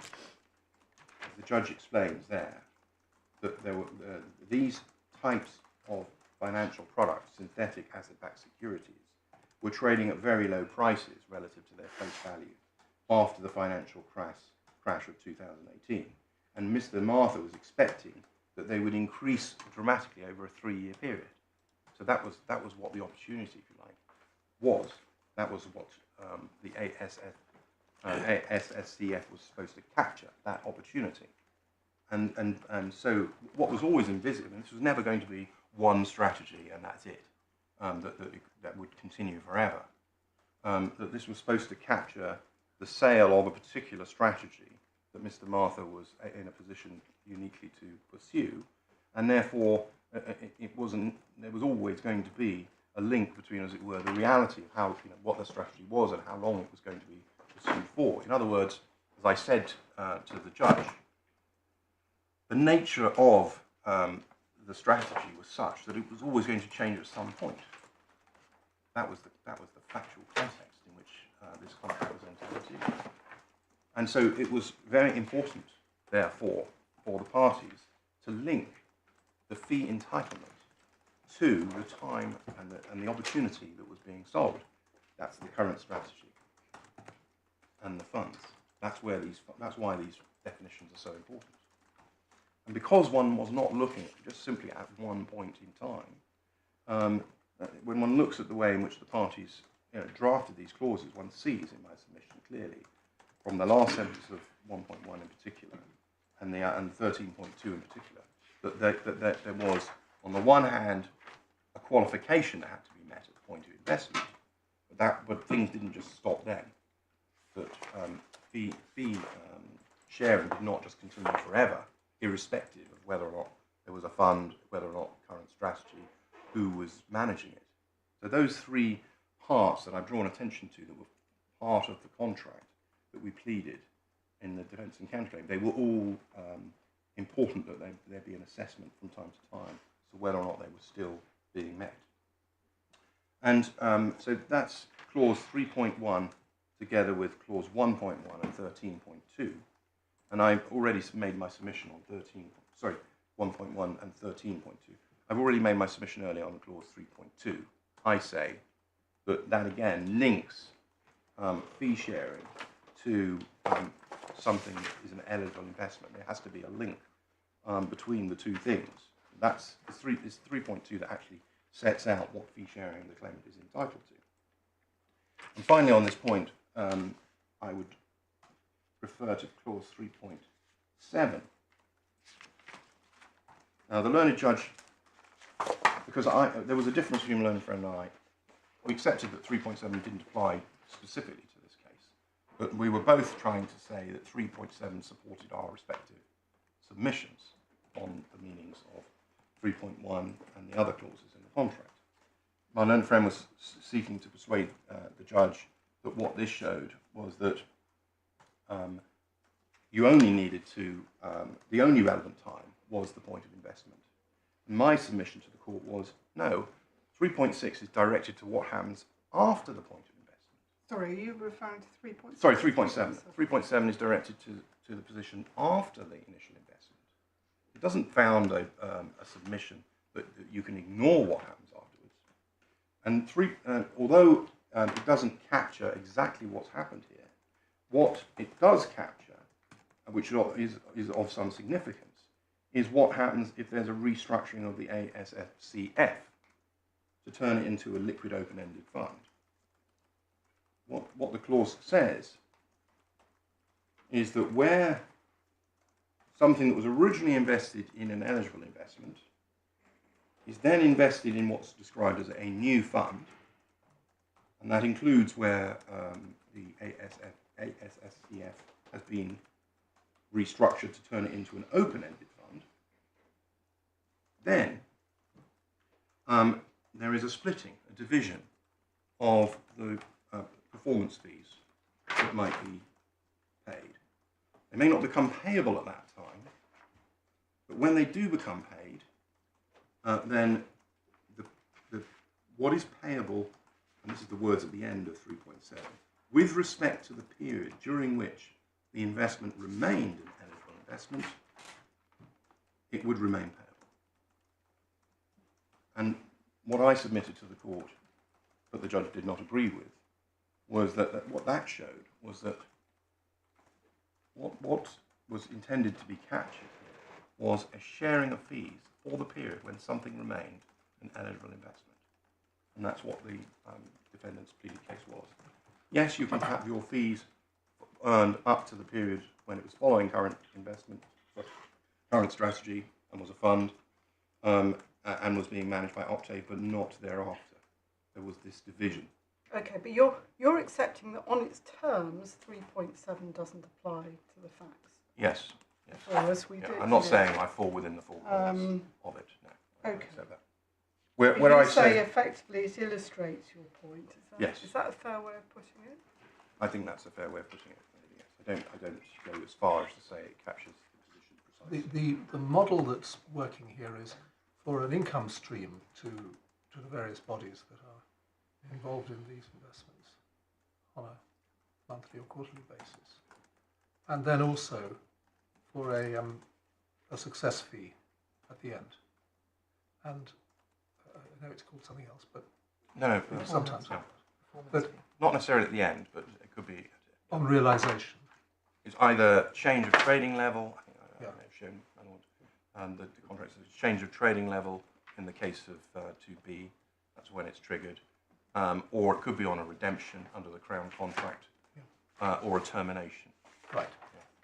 And just from memory for the figures for the that fee are an order of magnitude higher than the figures that are accruing under the regular payments. It obviously depends somewhat on how long it goes on for, but within the context of these matters, which I'm not sure. Yeah, they are. I think that overall they are larger, but they're not. I can't remember what the multiple would be. I mean, it's not a. The monthly or quarterly fees were substantial. I understand they're worth having, but Yeah. but alongside the prize, which I is remember the it was $1 million and 2 million, or I'm not sure what the figures About, about 500,000 in management fees, but the performance fees were estimated to be at least 3.5 million. right. Well, the precise figures don't matter. The total figure is 3.8 million. But your submission is that in effect, by these means of your definition of an eligible investment, Yeah. that the introducer can be denied or deprived of, perfectly legitimately, you would say, that element of the reward. No. Right. No. So what happens to that element of the reward? Right. And this was where there was a misunderstanding, if I put Well, it it's that certainly way, on my part. between in the judge's judgment, because I mean, and I did specifically draw this to the judge's attention in my comments on the draft judgment. The judge interpreted our position as giving rise to the ability of Astra to what he described as deprive Musst of its fees by changing strategy. In other words, simply by changing the current strategy, that Musst would get nothing. So what do you say about Must's entitlement to What the we say is that success fee? in the same way as 3.7 operates, there is a division or relating to the period of time in which the investment was an eligible investment, i.e. following current strategy, in this example, and then the period of time after. And I made it clear in my comments to the judge in response to his draft judgment that that was the way we were putting our case. We didn't say that would So I'm Musst not would be deprived of. I'm not getting what the distinction is between what I put to you and what you've replied. Okay, because the bald fact is that they don't get the performance fee. they do, but only for the period in which it was eligible. A sort of pro rata. Yeah, well, you have a Split. valuation. I sought to show, my lord and ladies, the terms of the Crown and 2B contracts. The performance fee, as is the management fee, they're based on valuations, essentially. Well, no, I think they're based on realisation. Or they may to some extent be based on realisations, but I won't go over the clauses again. They may to some extent be based on realisations, but they're also based on valuations. And because, let's say, in what you have in the Crown, in the case of Crown, there needs to be a return to Crown which exceeds the amount of all the investments that it's going to be making in the account. Okay, you don't get any performance fee until that happens. Up until that point, you get the management fee, which is based entirely on valuation. Can we just stick with that simple example Yeah. and answer this? If you're right, the current strategy on Crown changes midway, and let's say the value of the investments has done well, at the point of the change of strategy, it's gone from 100 to 150. Yep. So the performance fee would broadly be, keeping it very simple, be calculated by reference to the 50 increase in value. Yeah. Let's say at that point there's a change of strategy. Yeah. You say the clock stops at that point. Yes. So far as calculating, valuing. Let's say that the change, but Crown is paying nothing at this stage because although there's been a change of strategy, there hasn't been a realisation. Yes. Okay? Yes. So it's gone up to 50. You say, well, let's stop the clock there. What happens on your approach if the new revised strategy is a bit of a disaster? And in fact, Crown ends up getting back only 100 because all of that gain has been wiped out. Yeah. What do you say happens? I say that in that situation, that the requirements under clause 3.1 are for it has to be earned and received. The two requirements. So in that scenario, 150 has been earned, yes, but it hasn't been received. So only the amount that it would be the lower of the two things, the amount, the two things being earned and received. There are different scenarios. It could carry on going up, in which case to 300, say, in which case you would have a valuation of 150. Musst would then share in its proportion and not share in the bit that was following a different strategy. If it went down, then it wouldn't be received, and therefore it would only be entitled to the lower of the two sums. And if it stayed the same, then it wouldn't have any impact on it. And that's in my submission. That's what. Mr. Baldwin, where do you get this? You get this out of clause 3.1, do you? These various analyses. Clause, not just 3.1. I mean, You accept, the formula is not written down anyway. No, it's not. It's not written down. It's not written down. Well, the formula is earned and it has to be earned and received. Yeah. And under 13.2, you only get your fee share in respect of the period when you maintain your investment in a fund following current strategy. So, although of course there could be 100 different qualifying, there could be 100 accounts, and there could be 100 different measures of what the performance fee would be. It would be impossible for this contract to capture every possibility and alternative. So it simply says that you get your fee share for what's earned and received for the period in which you're making an eligible investment. And that's my sort of shorthand for what how this agreement should be construed, rather than simply. I'm sorry. No, did Musst receive anything by way of a performance fee? No, not for the period. No, it didn't. No. It wasn't paid. It was paid. Was it entitled to anything by way of a performance fee on your analysis of this contract? Yes, it is. It would be the lowest. I think our calculation was about 2 point something million rather than 3.8. Right, so it was entitled to that amount. 2.8. On the basis of there being an novation, yes, and I'm wrong on the novation point. Absolutely. Yes. The management fee was paid, as my learned friend said, up to, it was, right. So paid there's no disagreement that there is, subject to the other points, which I appreciate you dispute. Yeah. But there's no dispute about the availability and entitlement of a performance fee. The only issue between you is as to the quantification. Absolutely. Absolutely. And if it assists, I can tell you the precise figures, but it's a figure of difference of about $1 million. Yes, a bit. 2 or 3 million, whichever. Yes, exactly. Thank you. That's the point. So, and now I see the time, and I think I really have to stop.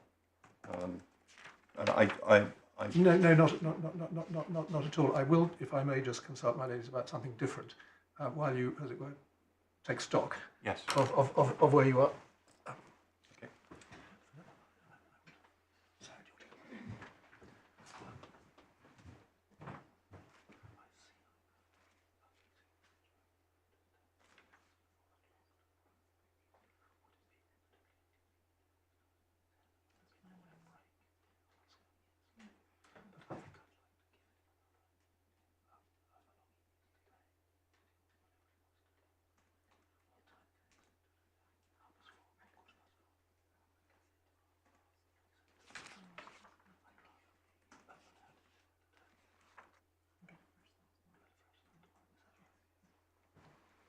Okay. Thank you very much. I wanted to consult my lady's convenience, and I'll now consult yours. Would it be particularly inconvenient to anybody involved in the appeal if we were to start tomorrow at 10 o'clock in the morning and have a mid-morning break rather than starting at 10:30? I say that because I have a meeting at 4 o'clock tomorrow afternoon, which I would wish to make if I possibly can. And so we would add on the half an hour at the beginning of the day. As for today, unless this causes Mr. Knox any particular difficulty, I would rather that you had from now until, let's say, 4:30, when we will rise, to complete your submissions in whatever way you want, if you need that time, and that we start with Mr. Knox at 10 o'clock tomorrow. Could I just allow you to take instructions as to whether that inconveniences anybody unduly? My lord. From our side, my lord, no, we can take No. that. That's fine for us. All right. Well, so don't feel under, I mean, by all means, distill it, but don't feel under pressure of time now. You've got another 3/4 of an hour to complete your presentation. Thank you very much, Lord and ladies. So the submissions I was making have covered not only the textual approach, but also the contextual approach. We've got into that. And I think that I can summarise it in this way. That the judge's textual approach is flawed, not only because of the inference, the non sequitur, as I put it, that the judge made in relation to 3.1, but also because of this misconstruction of the other clauses, in particular 1.1 and 13.2, and the way in which he approached it, namely to start with 3.1, reach a conclusion, and then refer to other clauses as being going the other way, and rather than sort of construing them as a whole, which is in my submission the way he ought to have done, and to have compared both parties' interpretation. As regards the context, the learned judge considered that the interpretation that Astra put forward would enable Astra to disentitle Musst. And in that, he was wrong. And indeed, I drew this to his attention at the time of his draft judgment, because it was an inference that perhaps we hadn't dealt with in great detail during the course of submissions, wide-ranging submissions in the oral hearing.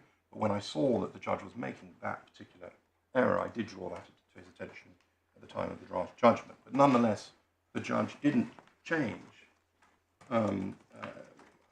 his draft judgment, or at least if he did, he still maintained that the effect of Astra's argument was to disentitle Musst.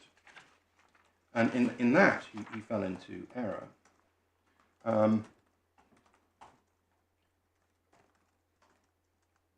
He also, in my submission, failed to consider the implications of Must's entitlement to their full extent.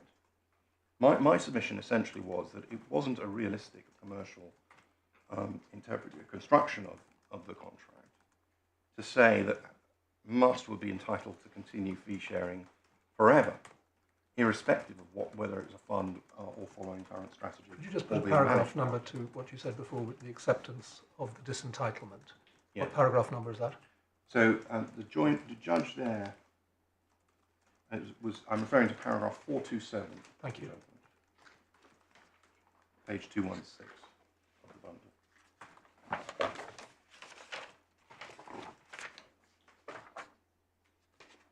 On Astra's construction, the fee could be removed from that point onwards by Musst, moving away from current strategy. It's a rather ambiguous statement, isn't it? I mean, it could mean that any fee due thereafter could be removed. Is the judge saying in terms that, in a sense, your interpretation of the contract deprives Musst of the big prize?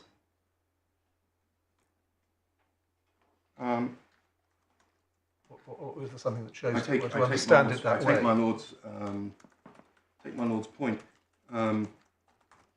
Well, the later part of that paragraph might. I think I see your point on the later part of the paragraph, which does talk about deprived. It's referring to a future performance fee. The result to be deprived of a future performance fee. But again, it refers it's the deprivation point. What we said was, we're not depriving them of anything. We're just saying that it's limited to that entitlement period.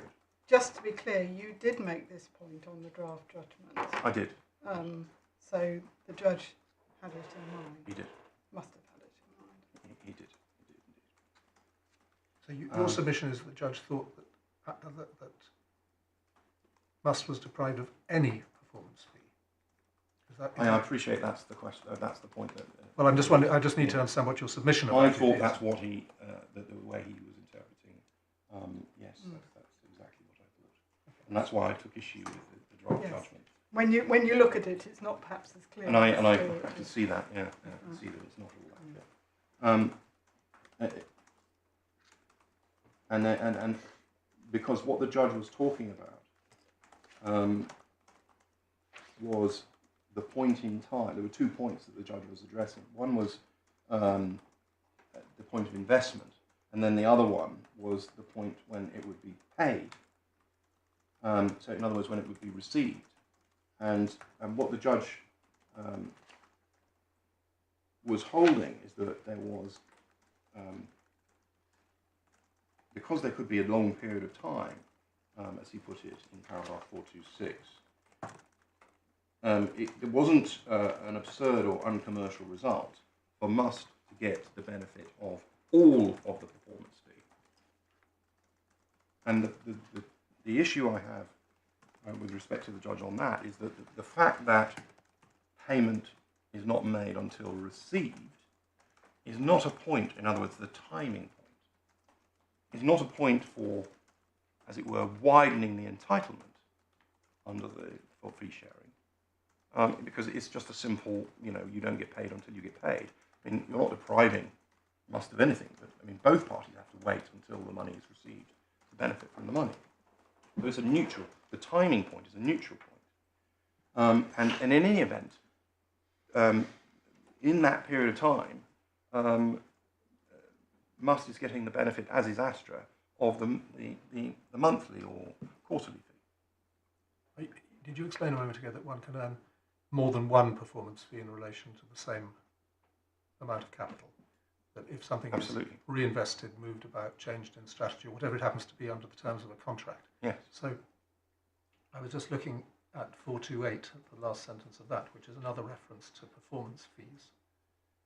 So the judge is, when referring to fees, that might be the sort of thing that he had in mind. I think Maybe it's it isn't referring just to a, it's performance fees. not necessarily a once and forever Yeah, performance fee, yeah.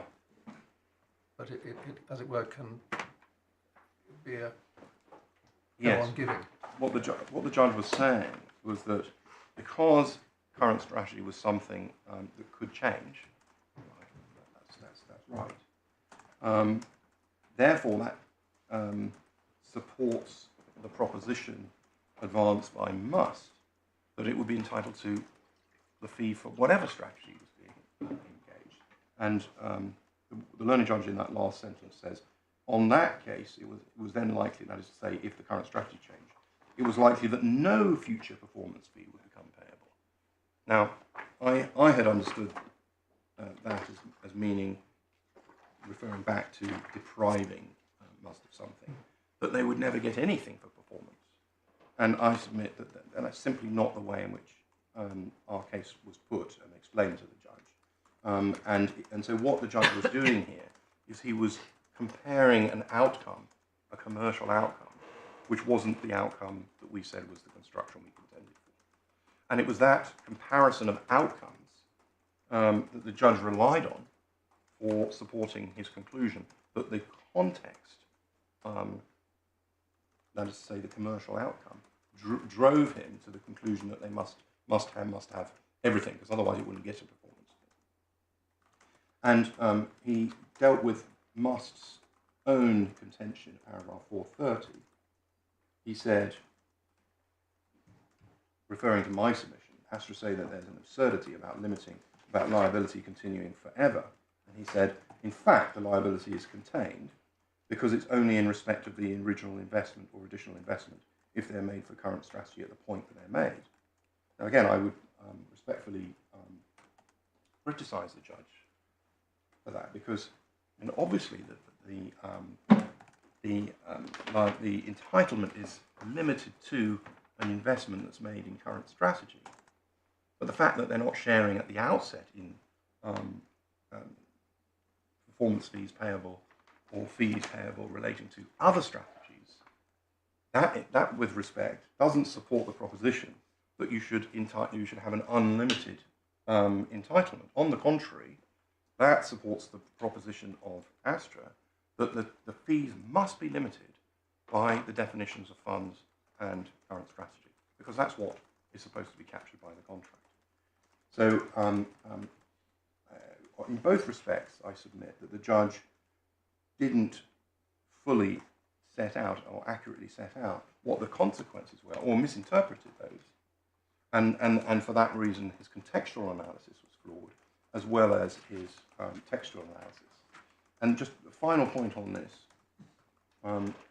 he said in paragraph 431, there was a further point, which is he said that it was unworkable, the proposition or construction that was put forward by Astra, because there wouldn't be controversy at the point of inception, but there might be controversy at a later time, and then it wouldn't be feasible to consider, as he put it in paragraph 432, whether a fund was still a fund or whether it's following current strategy at a later time.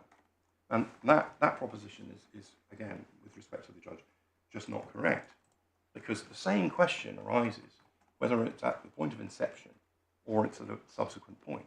If Musst claim an entitlement, and they have to prove that they followed current strategy and there was a fund at whatever time, at both point of inception and for the period when they're seeking fees.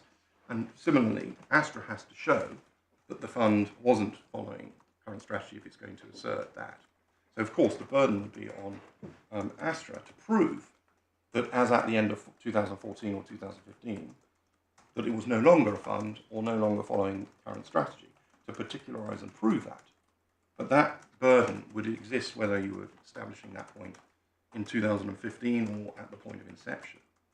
And the thing here is that because fee sharing is limited to investments that are made in this very specific strategy, it's always necessary to link the two things together, what they're investing for. And so in my submission, this was a point that the judge couldn't place really any weight on. It was a point of neutrality. And we drew to his attention the fact that there are clauses under the agreement enabling record keeping, audits, and in the event of disputes, references to experts. Exactly to determine these issues, those clauses showed or supported my proposition in my submission. Sorry, is there a provision for reference to experts in Yes. the contract? Shall I just show that? Yes. In paragraph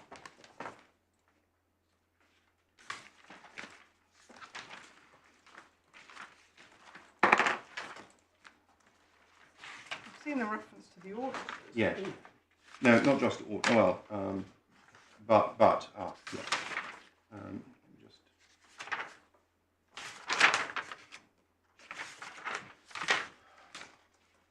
so page 349, lady, paragraph 4. Octave should, on request, seek an introducer. Sorry, Octave shall, on request, provide an introducer statement setting out the things set out in 4.1. 4.2, the introducer then has 10 days to either approve or reject it, and if not, he's deemed to have accepted it or approved it. 4.3, if the introducer objects or queries it, then the parties attempt in good faith to reach an agreement on disputed elements.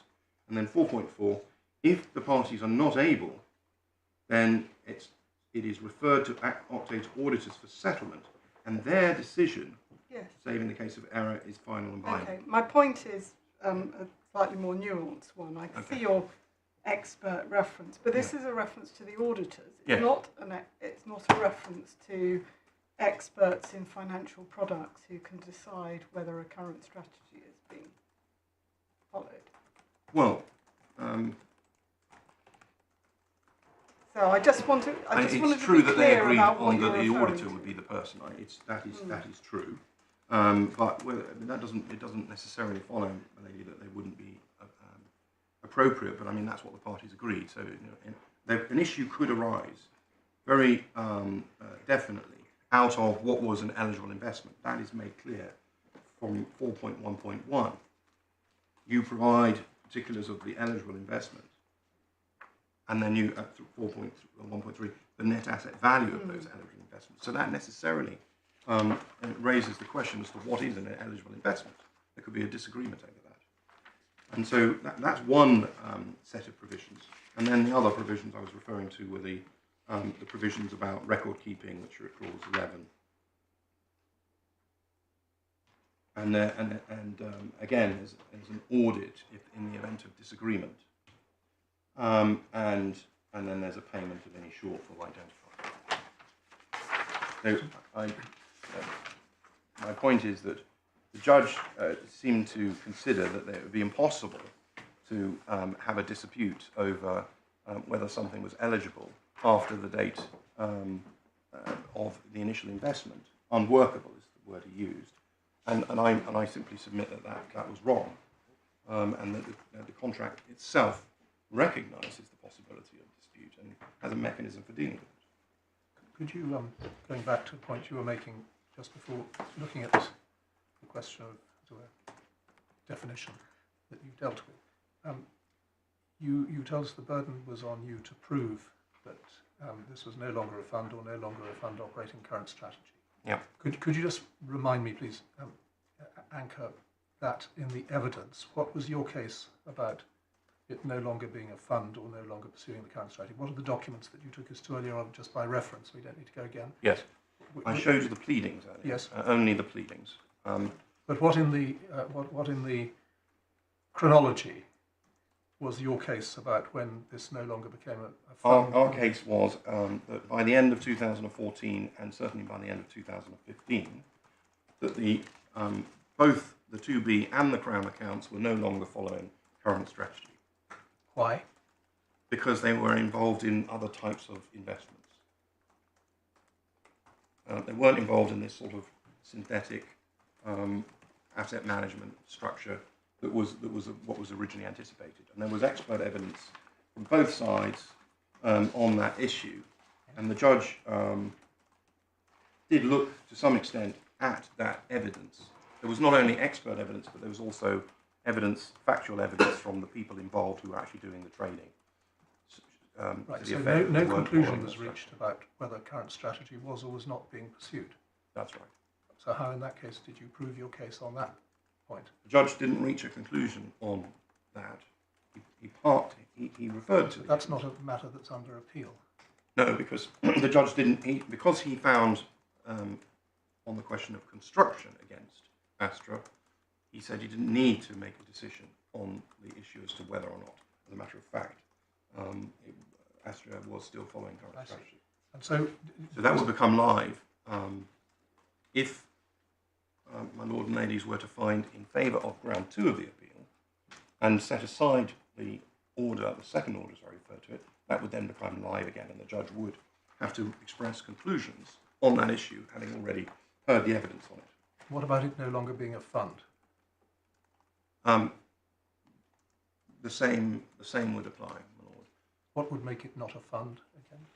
Our case, and it didn't appear to be much in the same way, was that, as I showed my Lord and Ladies earlier from the pleadings, was that when ASFCF became an open fund, rather than a closed fund, and everything was redeemed in it, it ceased to be a fund as defined within the Octave contract. And the judge had the evidence of all of that, but again, the judge didn't consider it. But is your case that you can change your current strategy, you can cease to be a fund, as it were, you don't have to tell the introducer, and but that's what the contract means? You can not tell them that you've done it. It's They at can the go on point, invoicing. You can go on inviting them to invoice. They can go on invoicing. it's at the point when you need to do something, you need to make a payment or not. So, for example, the contractual arrangement is that the introducer asks Astra, please, or Octave, please give me some statements with the particulars of what you say the eligible investments are. And you do that. And you do that, and Without that's saying when without saying you changed your strategy. well, no, saying that's the point of time which you then give that information. In the same way that we did. Yes, but the reason I'm pressing you about this is because you say it's, well, by the end of 2014 or latest by the end of 2015. What stuff is there in the supplementary bundle that shows that the end of 2014 or the end of 2015 had anything to do with this? Where do we find in the documents that you took us to? That's all in it. It's not in. I haven't shown my Lord and Ladies any of the evidence because the issue I'm appealing on is the one of pure construction. It's not the facts. The judge hasn't made any conclusions on that. There's nothing yet to appeal. If he was to find against me and on that question, then obviously we have to look at that. But at the moment, what the judge has done in his judgment, and I suggest that is clear from the beginning of this discussion on this very issue on current strategy. He says the key question of construction is whether or not their clause 3.1 should be interpreted in a way which the claimant or the defendant say.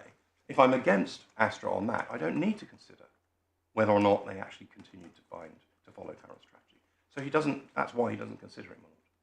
He doesn't need to, because he's found against us on the construction. In other words, he's found that it doesn't matter whether or not Astra continued on the current strategy, because the entitlement is unlimited in the way that I've submitted. Thank you. So that's the second ground of appeal. Very briefly deal, if I may, with the time left to me, deal with the third ground of appeal.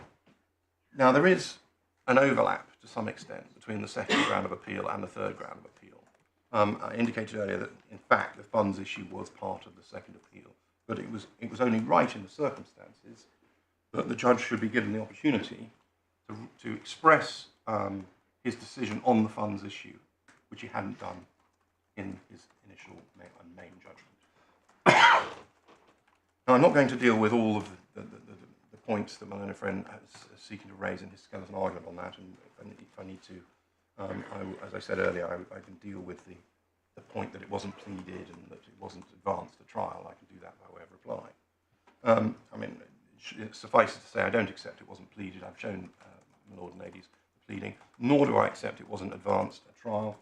And indeed, when we got to the consequential hearing, my learned friend didn't take the point that there's some sort of an abuse of process that he's now taking. I mean, got the transcript if we need to go there. But this is a new point that he's raising on a respondent's notice. But I park all of that. I don't want to. I just wanted to make the simple point of construction that this ground of appeal is based on. And that is to say that the judge also fell into error in his construction of the funds issue, as he concluded in his consequential judgment. And the relevant part of that is under the heading interim payment, which begins at page 524. We're in the second. Yeah, that's the second judgment. And also the second part of the core bundle. Yes, I think. So page 527. 524. 524.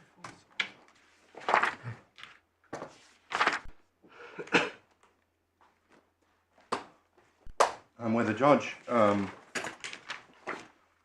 if this assists in the first part of this judgment, starting at paragraph 51, he actually sets out the figures that I mentioned earlier. These are the figures which Astra produced in response to the order, the first order, requiring them to produce the statements.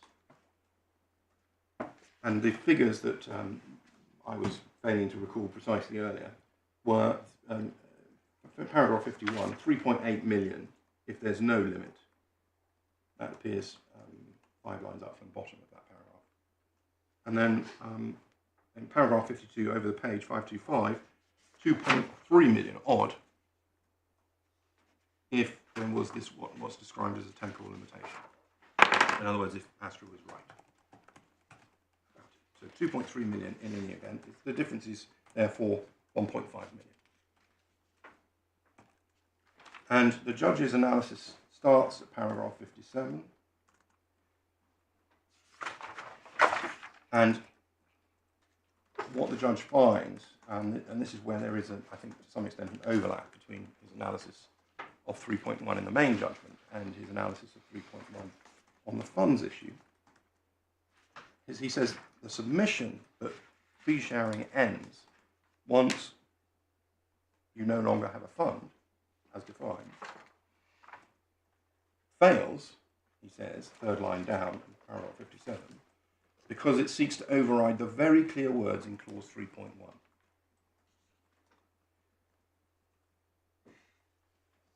And he says, and I won't repeat my submissions under the ground 2 again. But you will have my point that I don't accept that it's very clear. I mean, the judge is now saying that it is absolutely clear from 3.1 that there would be fee sharing indefinitely, irrespective of whether or not there's a fund. So I made that point. 58. The judge says, and gives a reason why he says that the Astra submission cannot be accepted.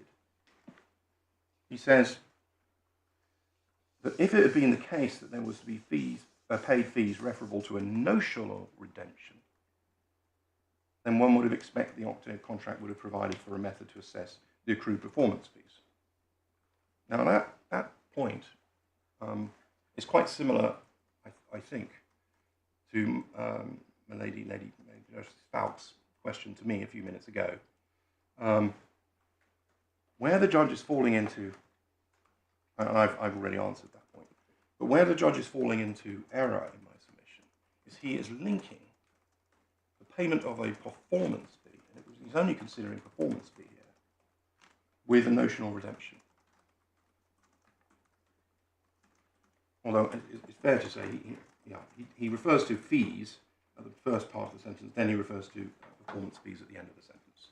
So I think he's really focusing on the question of performance fee, but it goes wider. Now, I've already shown the court what those agreements provide, and I've already made my submissions that it goes much wider than a redemption. You get payments based on valuations, and that might involve an element of redemption. In fact, the clauses, I haven't shown you the particular clauses, but I can give you the references. I think the references would help. I gave you that, yes. You took us to one of the contracts. Yes, but what I didn't show, my lord and ladies, is that there are specific provisions for as to how to value various different kinds of assets. You can see that, just let me show you that very briefly. Supplemental bundle, page 135.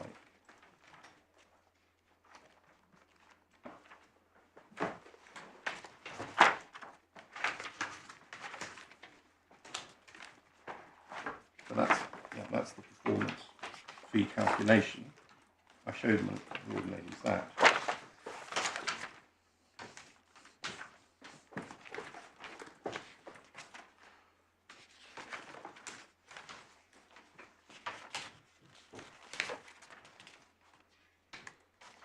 Yes, if I could just show you page 131, which explains how the net asset value element is to be determined. And that's the clause that sets out the different kinds of assets that can exist and how they're going to be valued. Okay, but as I understand it from the 135, the triggering point, at least under this contract, is the withdrawal of those assets from the managed account. But I'll need to read it more carefully. No, that is quite right. That's one way in which the performance fee can be paid. Okay, but thank you for the references. Yes. So I think I made this submission earlier. Either by way of withdrawal, or on a termination, or in relation to the monthly fee on a monthly basis. In relation to the 2B contract, it was all either by valuation on a quarterly basis, or it was by an adjustment of the trading level. They're different. But the point is, the judge is tying in his mind performance fees with redemptions, which that might be one occasion when a performance fee might be payable, but it's not all of the occasions.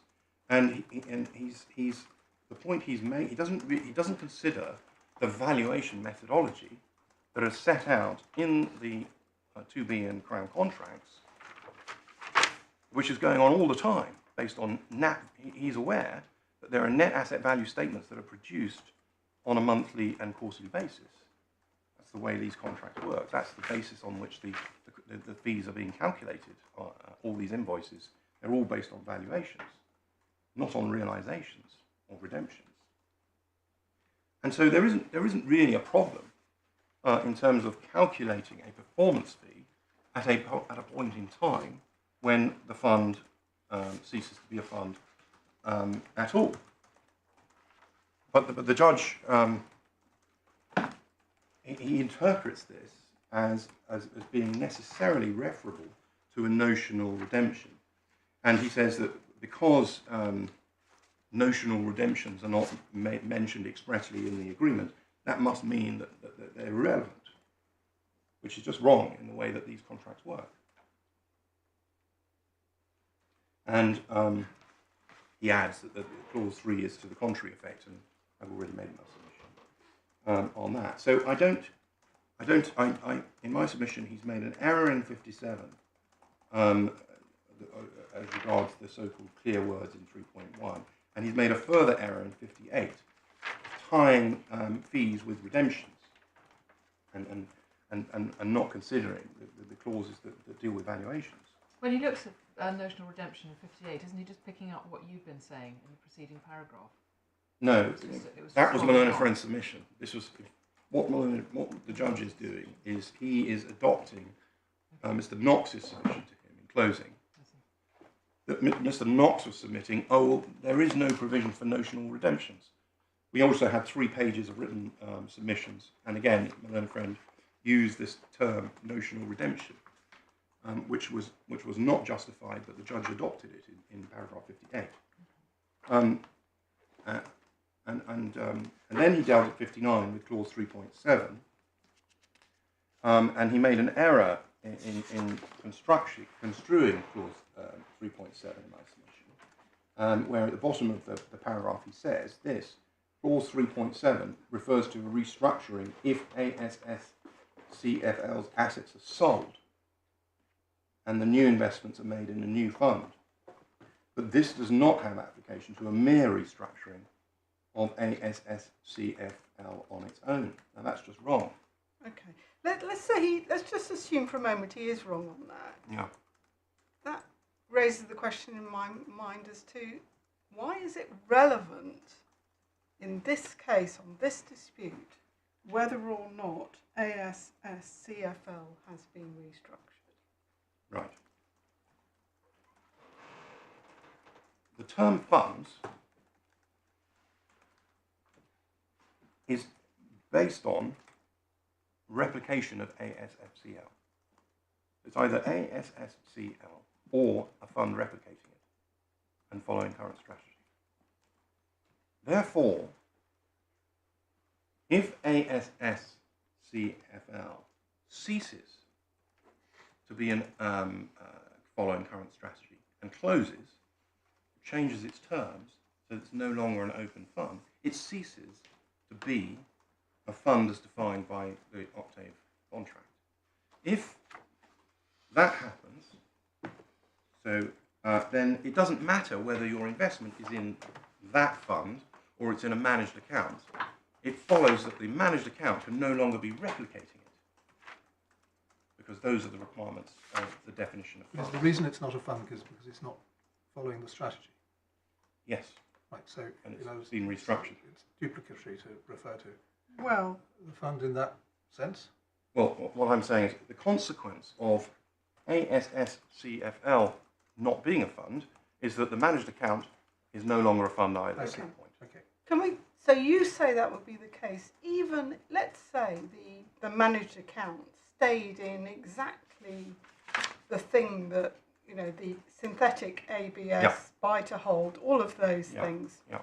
Still doing that, chugging away, but someone has changed ASFCFL's Yeah. role. Do you say that fees stop at that point, I do. even though Crown and 2B are carrying on? I do.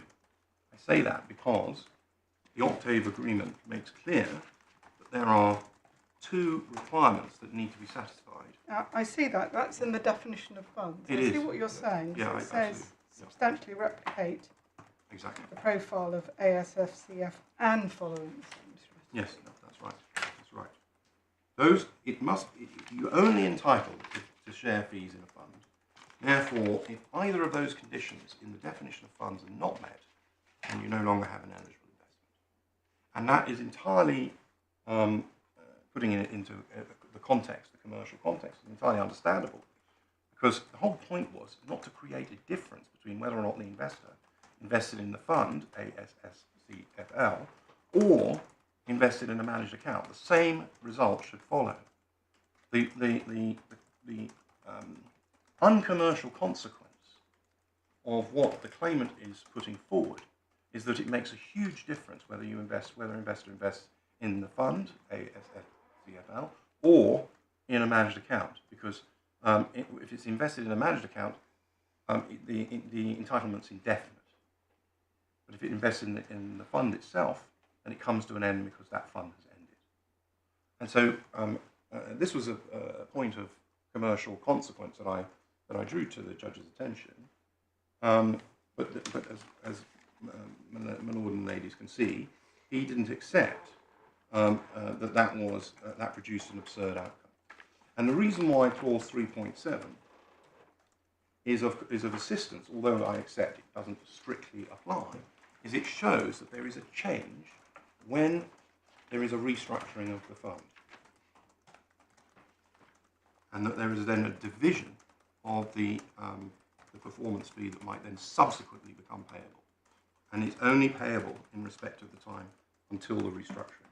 And I'm sure that my lord and ladies have this point, but the wording of clause 3.7 is a restructuring of ASFCF to turn into a liquid open-ended fund. It's not a breakup of the assets, which is what how the judge intended to.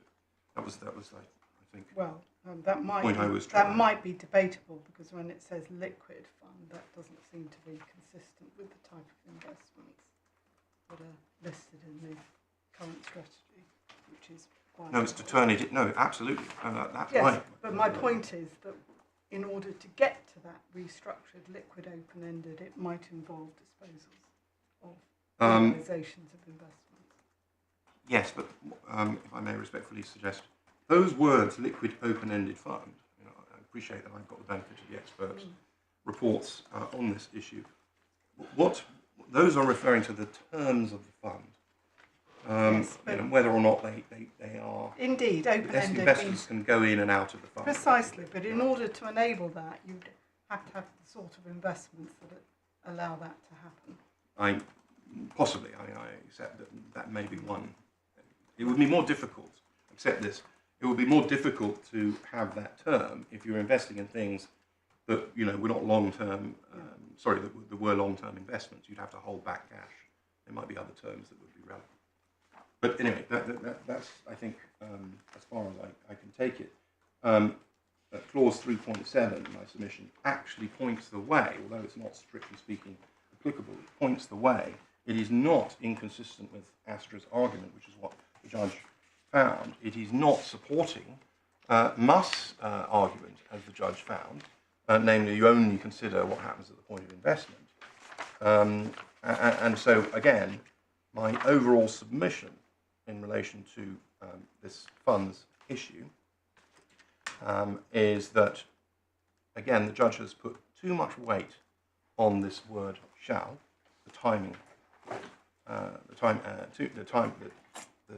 the inception point. He's also placed too much weight on what is the position at the point when payment is made, sort of timing point, and he hasn't put any weight on the valuation point. Clauses in the agreement that look at the value and ask you to look at what the value of the investment is at a particular time. And he's made some very similar errors that he did in relation to ground 2, as regards clause 3.7, as regards clause 1.1, and as regards clause 13.2. And so again, he's on the contextual analysis. He's not comparing the right outcomes. Okay. And therefore, that doesn't lend any weight to his conclusion on the textual analysis. And looking at the context and the outcomes which the parties are contending for, it is the case in my submission that the more commercial outcome is that advanced on behalf of Astra, not the unlimited entitlement of Must. And really, that's the end of round 3. So unless I can assist you further, those are my submissions in support of the appeal. Could you just finally put in a nutshell what the difference in the points raised by grounds 2 and 3 are? Yes. You refer to it as an overlap, but Yes. what are the differences?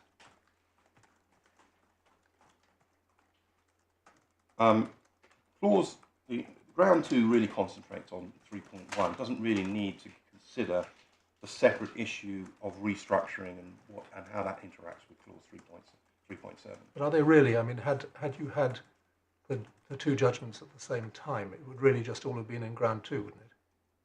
I think that's fair. I mean, conceptually, I understand, and it may be helpful forensically to pull it out, but in fact, you have two big points, the novation point and the eligible investment. Yeah, no, that's true. And 2 and 3 are really two aspects which may owe more to the fact that you've got two judgments separated in time. There is some force in that, my lord. I'll just go back to this big point. There are three constituent elements of eligible investments: the funds issue, the current strategy issue, and the octave issue. Those were the 3 points pleaded that I showed the Lord and ladies earlier. The judge dealt in his main judgment with the current strategy and the octave issue, and we've objected to both of those points. But because we drew his attention to the fact that he hadn't dealt with the funds element, he then gave an additional judgment. So my lord is absolutely right. If he'd given the judgments as one, there would have been one appeal, and so. But put it another way, your submissions are essentially very similar on both in terms of the nature of the judge's error. Yes, they are similar. On ground 3, it goes a bit further. Well, ground 3 is directed solely to the funds issue, whereas the ground 2 is directed to the current strategy and the octave issue. But they both form part of it. It's really ground 2, and he was wrong on all 3 of those points. That's right. Is your argument? Yes. Is that it? That's it, my lord. Thank you very much, Mr. Baldwin. Now, could I invite you both, or those who sit behind you, to just give us our clerks an email overnight with just a single page on which appear the following figures: our global costs of the trial and our global costs of the appeal. Just, I don't wish that there should be any further work done on this, simply that the ballpark figures should be available to us. All right. Good, well, thank you very much, and we'll start your submissions, Mr. Knox, at 10 o'clock tomorrow morning.